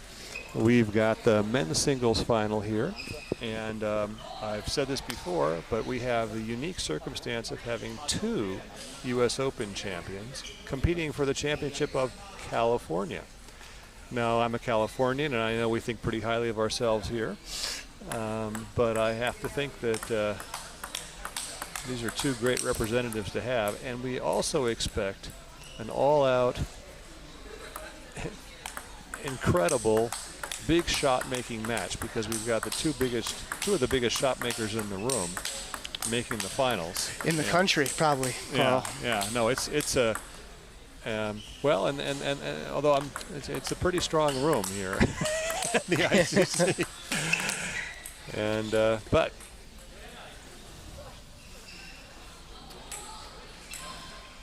On the near side here, Jinxin Wang, big, powerful player, particularly good forehand. Not as strong on the backhand, but he can do some interesting things with it at times.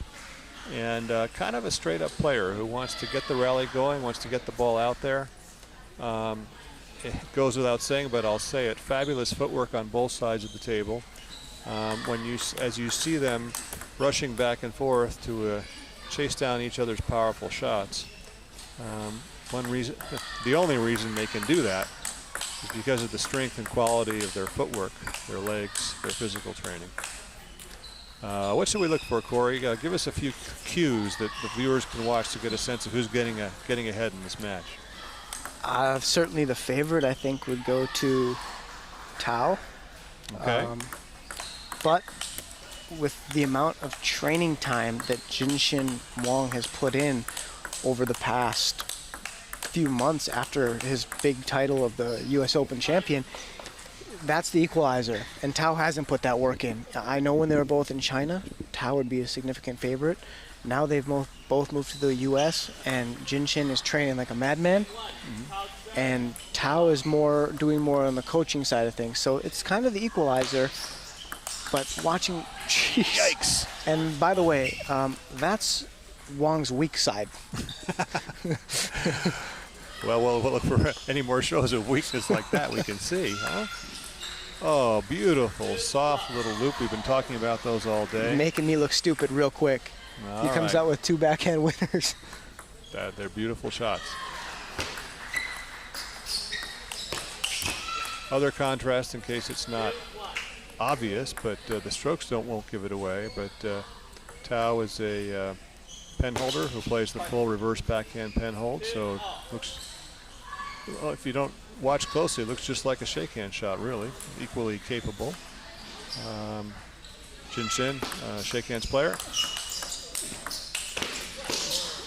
Boy, that's a scary way to win a point when he just misses that one. Yeah, and you can see right away, Carl, in the first 5 points, Jinshin's played 2 backhands straight up the line, looking to get into a forehand-to-forehand rally, looking to get out of the backhand-to-backhand as soon as possible.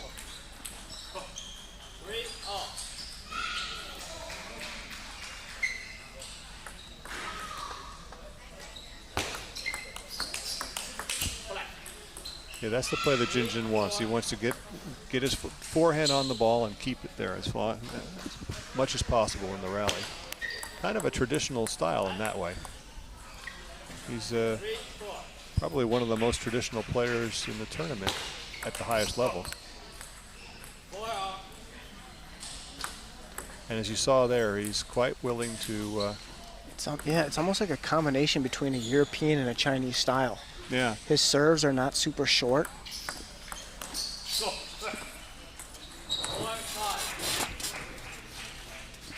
And he's very happy to kind of throw the ball out there, encourage a little bit of a weak opening from his opponent and rally or take his forehand to counter it.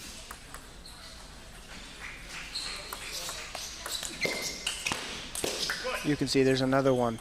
So we've played 10 points so far, and he's hit 3 down the line backhands. And so you can clearly see Jinshin came in with a clear game plan of what he's trying to do. Well, and that time it worked out perfectly for him because he followed with the forehand. Another big backhand there. Jinshin's coming out pretty hot.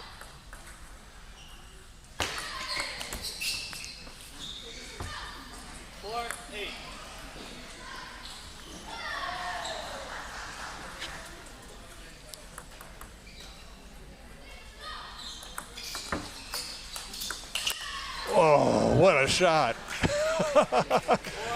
A little bit of a weak opening, but awfully creative to just rip it down the line for a winner.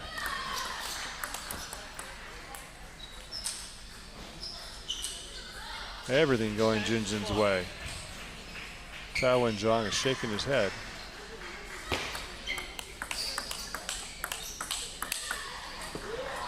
There, Tao Wen-Zhang got one in. That's a lovely backhand reverse penhold loop for a winner. Still 5 game points for Jinshin.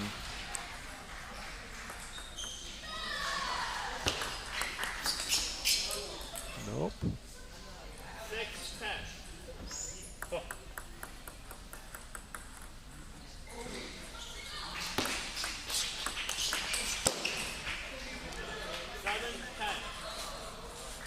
Crazy streaky play.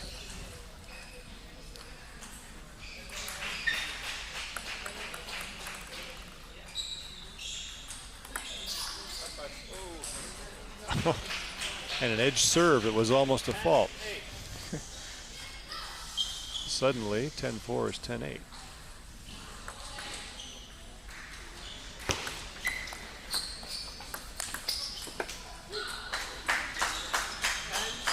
And that may be the biggest hole in Jinshin's game, is that his short game is not as good as some of the others. But his defense is solid, so he's okay serving out and pushing out and making the first quality block with the backhand or countering with the forehand side. So he can make up for his lack of short game because he doesn't really stay in the short stuff too often. You can see he takes the first game 11-9. Yep. Hangs in there and gets that last point despite 5 in a row from Tao Wen-Zhang trying not to go away in the first game. We still haven't quite got to the gangbusters yet where they're both kind of going full bore, but I think we're going to see more and more forehand-to-forehand rallies. I think so too. Tao Wen-Zhang came out a little cold, but made some quality shots there at the end of the game. Just not quite enough. Game 2, long serve, level. We'll look for it right now.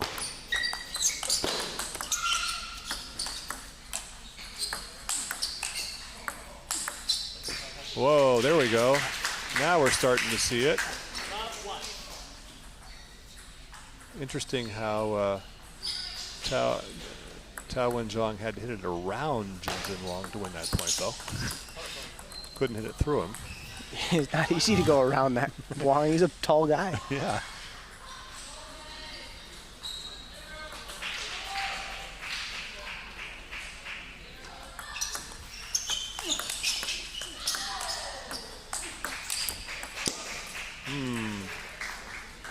Interesting counter swing there from the barrier. Didn't quite go in, but it's kind of impressive and a little scary.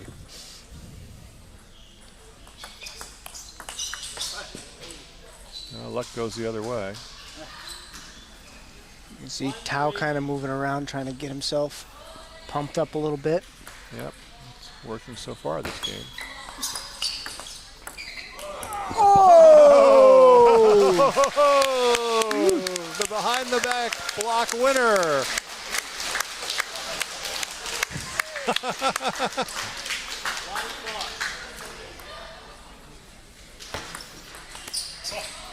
Oh, from that to that. Well, I don't know.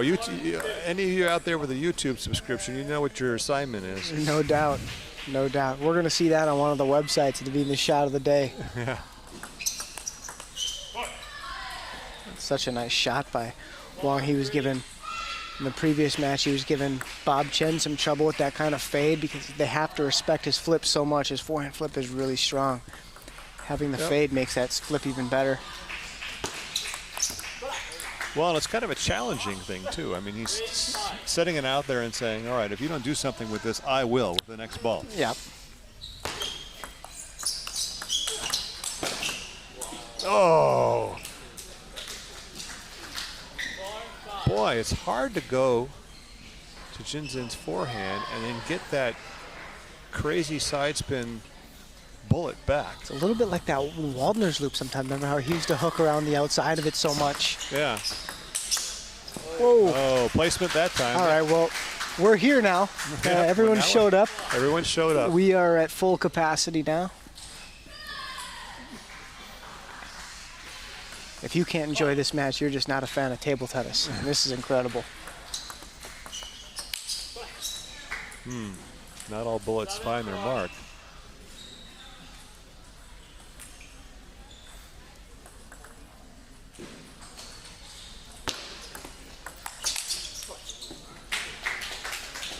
That was power against power.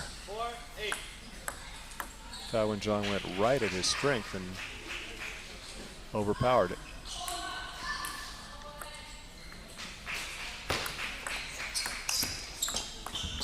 Oh.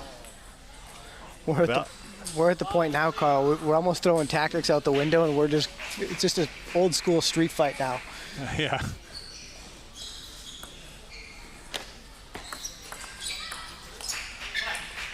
Oh. Tao Wen-Zhang wants to even it up. He's got 2 serves to do so.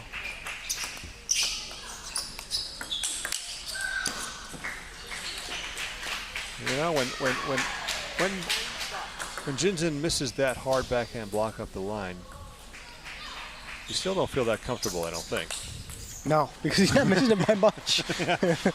Like, we almost cracked the ball in half and missed by a 1/4 inch. Do I feel good about winning that point?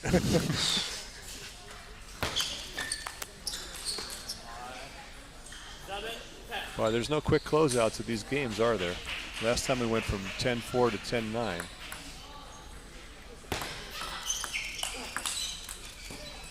And now back to 10-8. So Tao Wen-Zhang's on the other side of it now. Last time he was the one trying to hang on to force deuce. Can Tao keep this streak alive? He's on the right side. All right, he's next close to us. Oh, if you guys saw, he served with the other side of the racket that time. He lined up like he was going to serve that pendulum serve, and then he served it with the other side. Not enough to fool Jinzhen, though. All right, 10-9. Oh, good enough that time. Well, we've had 2 mirror image games here. Each player had a pretty comfortable lead. Only to have the other almost snatched it away, but not quite. 1 apiece, and Carl Danner and Corey Eider here at the ICC Table Tennis Center in Milpitas, California. We are in the process of crowning the California State Men's Champion. I've already done that with the women. Lily Zhang, you may see her off, actually right behind Tao now as he's stretching and taking a little break there. She's off in the back right corner, just leaning over. She played speaking to O'Neill Godwani, and Rajul Chef is there.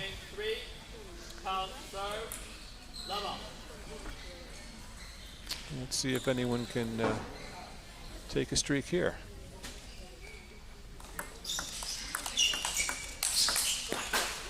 Oh.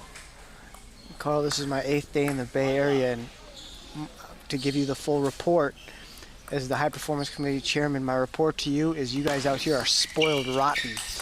Oh. Between the weather, the table tennis, the facilities.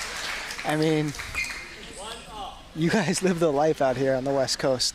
Well, and you also got to shout out to the families of all the kids and the players No question. too. I mean, they're the ones that make it all possible. And I am just so thrilled to be able to know some of these folks and to work with them at times. And you know, it's just great to see. And then to have the best seat in the house for the finals. And it's a great finals. So Tao Wen-Zhang is, I guess maybe he took a little momentum out of that last game, nail biting at the end as it was. Yowks! That is so hard. He's not that big of a guy. He can't weigh more than 150 pounds. Yeah, but he coils up. Oh my. And let's go. When he sees that shot. That was the same serve, Carl. Did you see? Yep. He served it with the other side of the racket that time. Dead and deep. That time it did fool him.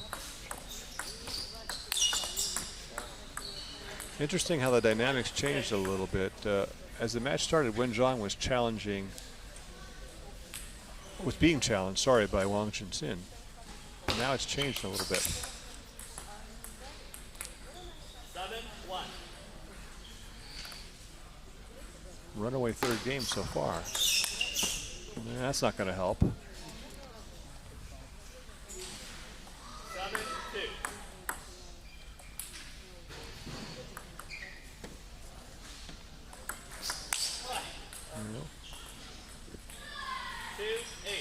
A couple of funny swats there that didn't go anywhere.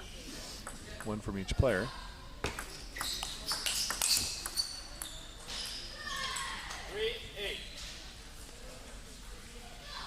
Are comebacks inevitable in this match? It seems that way. Yeah. 8-4.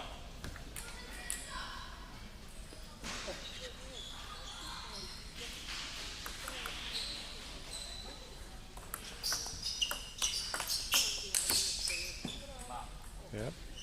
Jinzhen taking a few points here. Not ready to go away in game 3.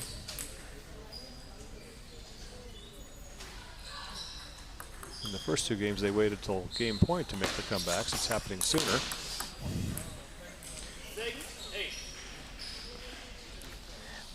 6-8. We started the tournament with some real tactics, and we ended with some fireworks. Yeah. There's not a whole lot of tactics going on. They're just kind of serving it out and beating the crap out of each other.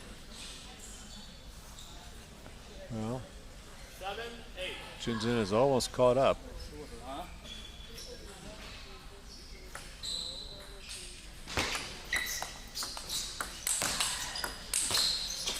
Oh. Coiled up into both of those forehands, and the second one was the winner. 9-7. All right, after all that, Tao Wen-Zhang has 2 serves to take game 3. 9-8. Well, Jinzhen's going to get the serve again, for sure. Will it be 9-all or 8-10?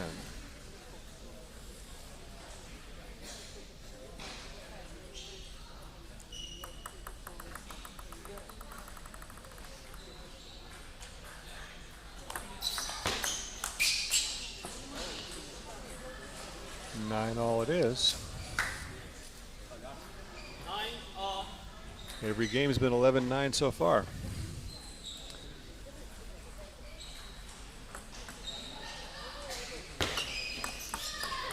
Oh. 10-9. Fooled him a little on that. Suddenly a game point for Jinjin Wang. And he takes it. What a run. My gosh. Man, everything was going Tao's way, and in about 100 seconds, that game was over and the other way. Just amazing like that. 8-5, 11-9. And it was a bigger lead than that too. Yeah.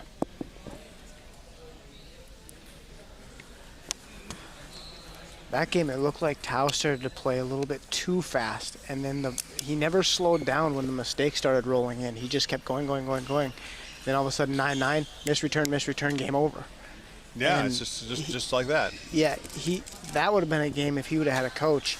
They could call timeout and just say, settle down. Let's get this game under control. Well, and Jinjin, I think, to his credit, he slowed it down a little bit. He played smaller shots. And then Tao was still swinging, as if the ball was looser.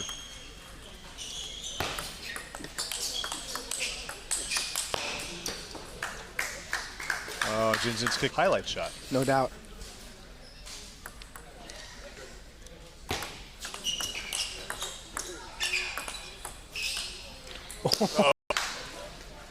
In the earlier match, he got it a number of times with forehand flip kills. Yeah. Yeah, it's the shake hand guy who wants to run around and play everything with his forehand. The pen holder is happy to do both sides. Right. My, how times have changed. Yeah.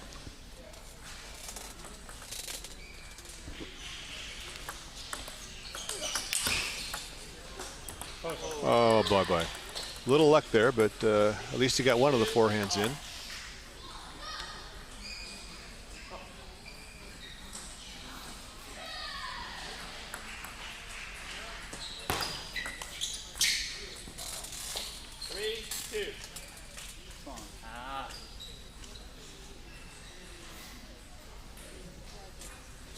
No, Tao has not quite been able to light it up the way he did in the semifinals. He's not really gotten into his rhythm.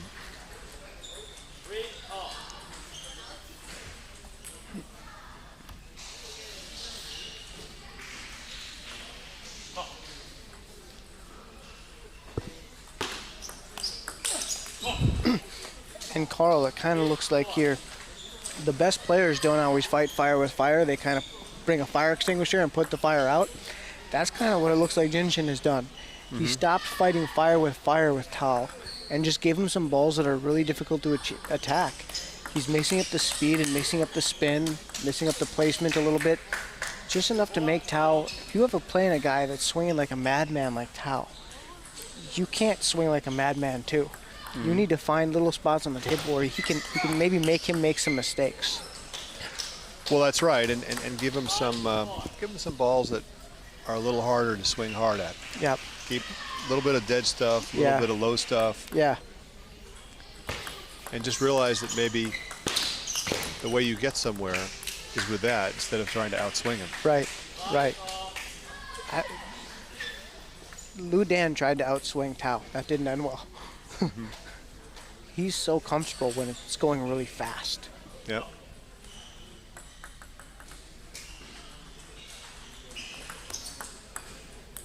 Those serves are so spinny. That one hit the net and just went straight sideways.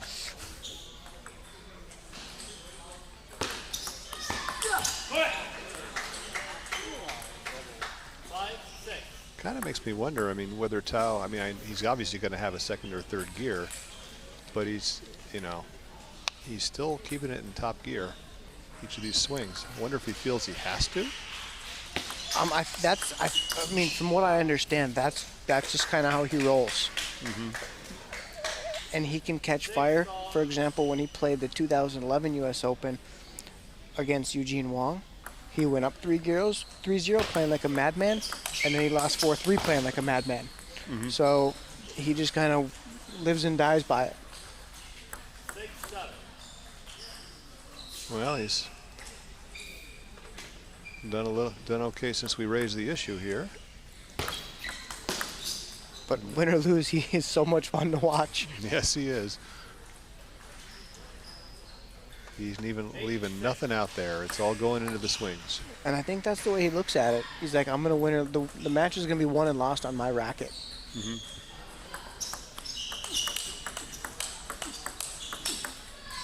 Well, and that's a perfect example there. Jinzin gave him a bunch of kind of low, kind of dead counters, calculated to make it a little harder. Mm-hmm. And Tao just ripped right through it.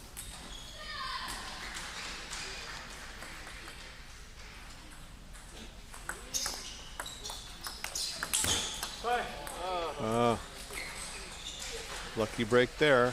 He hit it so hard, it just kind of bullied the ball over the net. Oh, and an edge. Well, okay. And this is what we saw. His decision making is no different. They're just going in.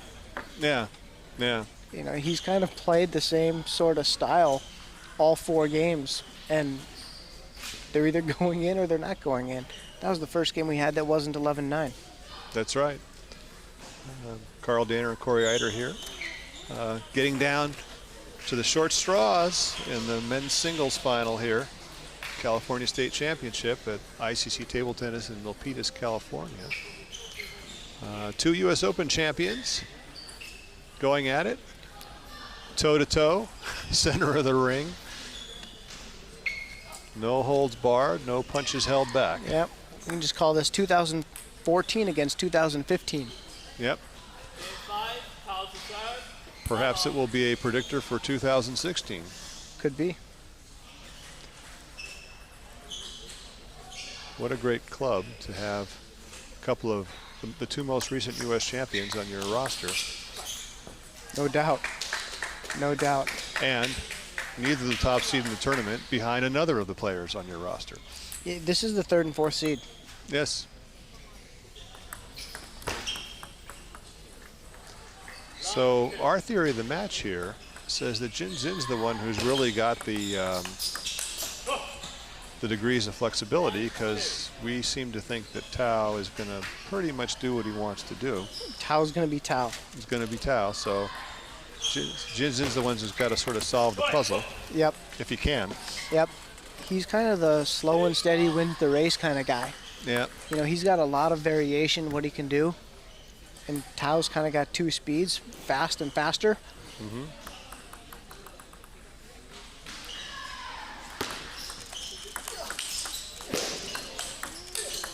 Oh, what a spectacular shot. Wow. Even Jin Chin was clapping Yeah, his that's racket just, for that one. that was just fabulous. And reverse pen held backhand as well. Correct.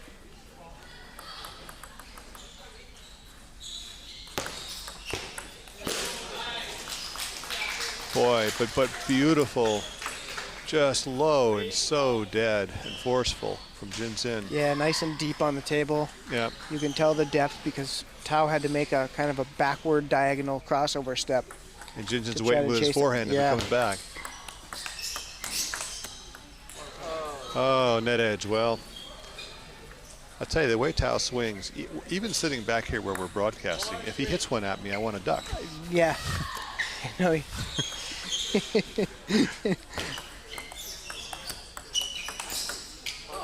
Another winner up And the... we said it from the beginning of the telecast, right? For the final, it was very clear that Jin Chin came out with a clear plan that he was going to play a lot of backhand up the line.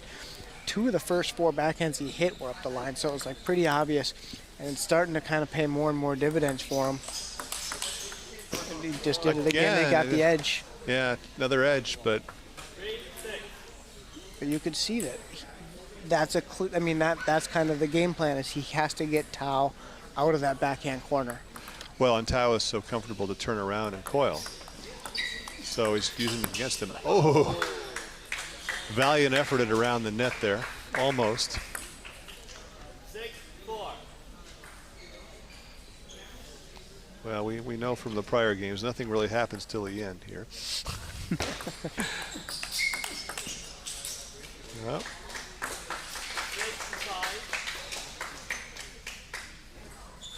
2-all. Every game gets more important.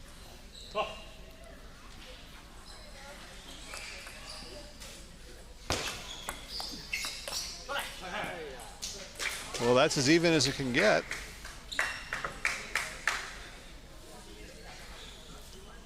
That's the other thing about this, and I think it's worth remembering for all our aspiring players.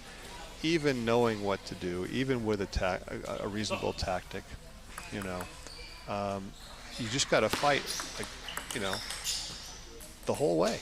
There's no breather. There's no easy point. There's no, you know.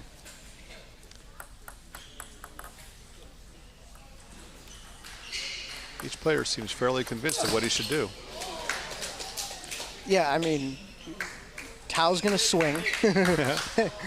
And Jinshin is going to kind of mix the ball up a little bit, playing sometimes slow, sometimes lots of spin, sometimes not a lot of spin.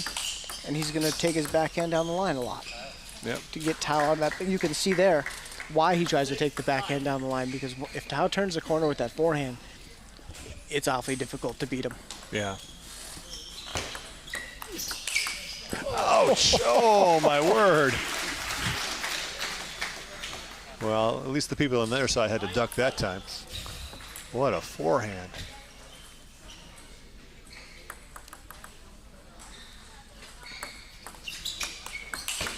And again, yikes.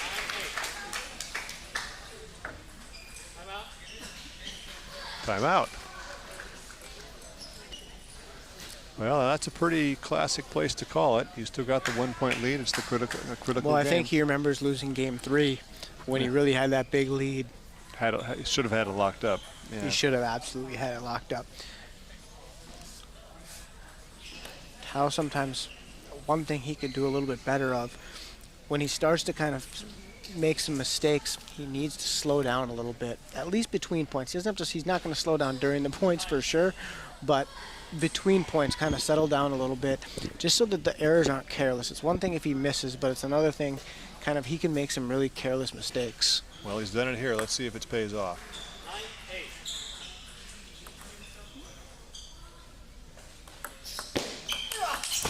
9-8. Oh, good serve, big backhand opener. Gets Tao 2 game points to go ahead 3-2. And that's it. The short game return pays off. A real back and forth match here. Lots of power. Tao Wenjiang, U.S. Open champion from 2 years ago, is within 1 game of adding the California State men's title to his list.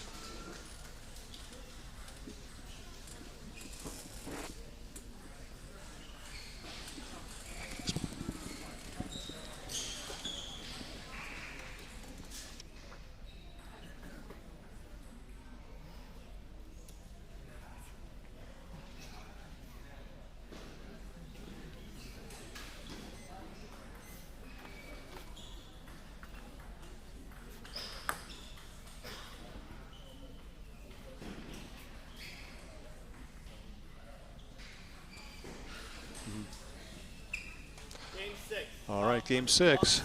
Tao Wenjiang trying to put it away.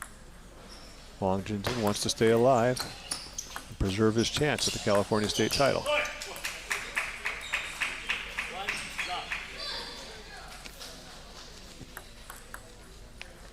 These players really have developed during the match. Oh, caught his toe or something on the mat there. But the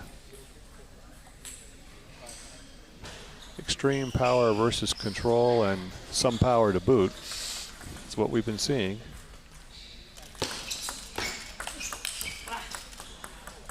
Score another one for power.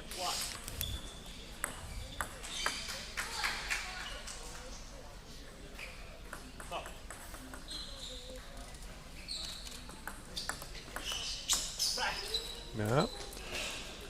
Yeah, little looking point, but gives Tao the early lead here in the game he needs to take for the title. Oh, very, very nice. He can barely get to the ball. He's still swinging at it. Well, that's, I guess, what else is there to do? That's what he does. Yeah.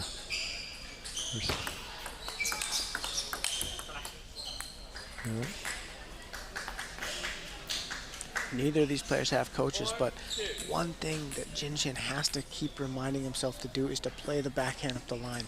Yep. It stops Tao from turning that corner all the time. Well, he's certainly been able to score there at times during the match. Yeah. But you also see him trying to do just what he did there. Try to make it uncomfortable for him to turn. Try to curl it into the body. A couple of good options. But you got to make them. A little change of direction here, change of angle. I don't think he's served from here before this match. Wow, was that? I don't know what that was. Was that a weak serve? Was that a really clever serve? The serve sat up a little bit. Yeah, I mean, it's just Jinzin's kicking himself. He thought he should have had that. Whoa. Oh, and timeout again. That serve did not look that bad. Tao made it look really bad. No, he just he caught it right at the top of the bounce. It looked like he was ready for it, like a catcher, like a batter who stole the pitcher's signal or something. Yeah. You know, knew it was a curveball. Yeah, he put that one in the cheap seats, man. Tao has some serious power and explosive shot-making ability. When he's on, I mean, it just seems like he can play with anybody. It's a sight to behold. And Jinzin is hoping to behold her for one more game, but he may not get the chance here unless he comes back. There have been a lot of comebacks in this match so far, so let's see what happens. Oh, very spinny serve. Did fool him that time.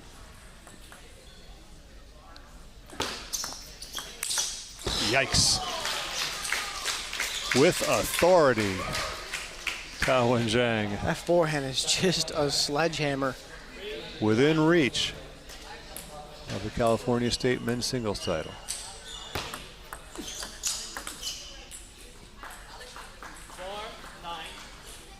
Back of his mind, it's got to be all the comebacks in this match so far. Certainly Jinzin is thinking about it. He just took his 2 points. Yeah, and we know that from the previous games, Carl, that Tao does have the capability when he gets those big leads to get a little bit reckless. He needs to stay disciplined here and close it out. That qualifies. Really nice combination. Backhand opening, the big forehand to follow. Oh, wow. Well, I guess that's a highlight way to win the match, but 6-10, still 4 match points. And that's it. Tao Wenjiang, the men's singles champion here at the California State Championships, the inaugural California State Championships held at the ICC in Milpitas, California. It's a privilege to be here to watch it. I'm Carl Danner with Corey Eider. Corey, any closing thoughts about these matches or the tournament? What do you want to tell the folks? Unbelievable tournament with great conditions. Now that ICC is now a butterfly club, so you can see all the beautiful butterfly tables and barriers, and they were using the G40 ball. Unbelievable shot making all day long. I mean, there's no table tennis played at a higher level in the USA right now than what we just saw today, that is for sure. It's a fabulous, fabulous play. I agree entirely. And for those of you watching the webcast, why don't you come out and join us here next time? See it in person. It's even better. Absolutely.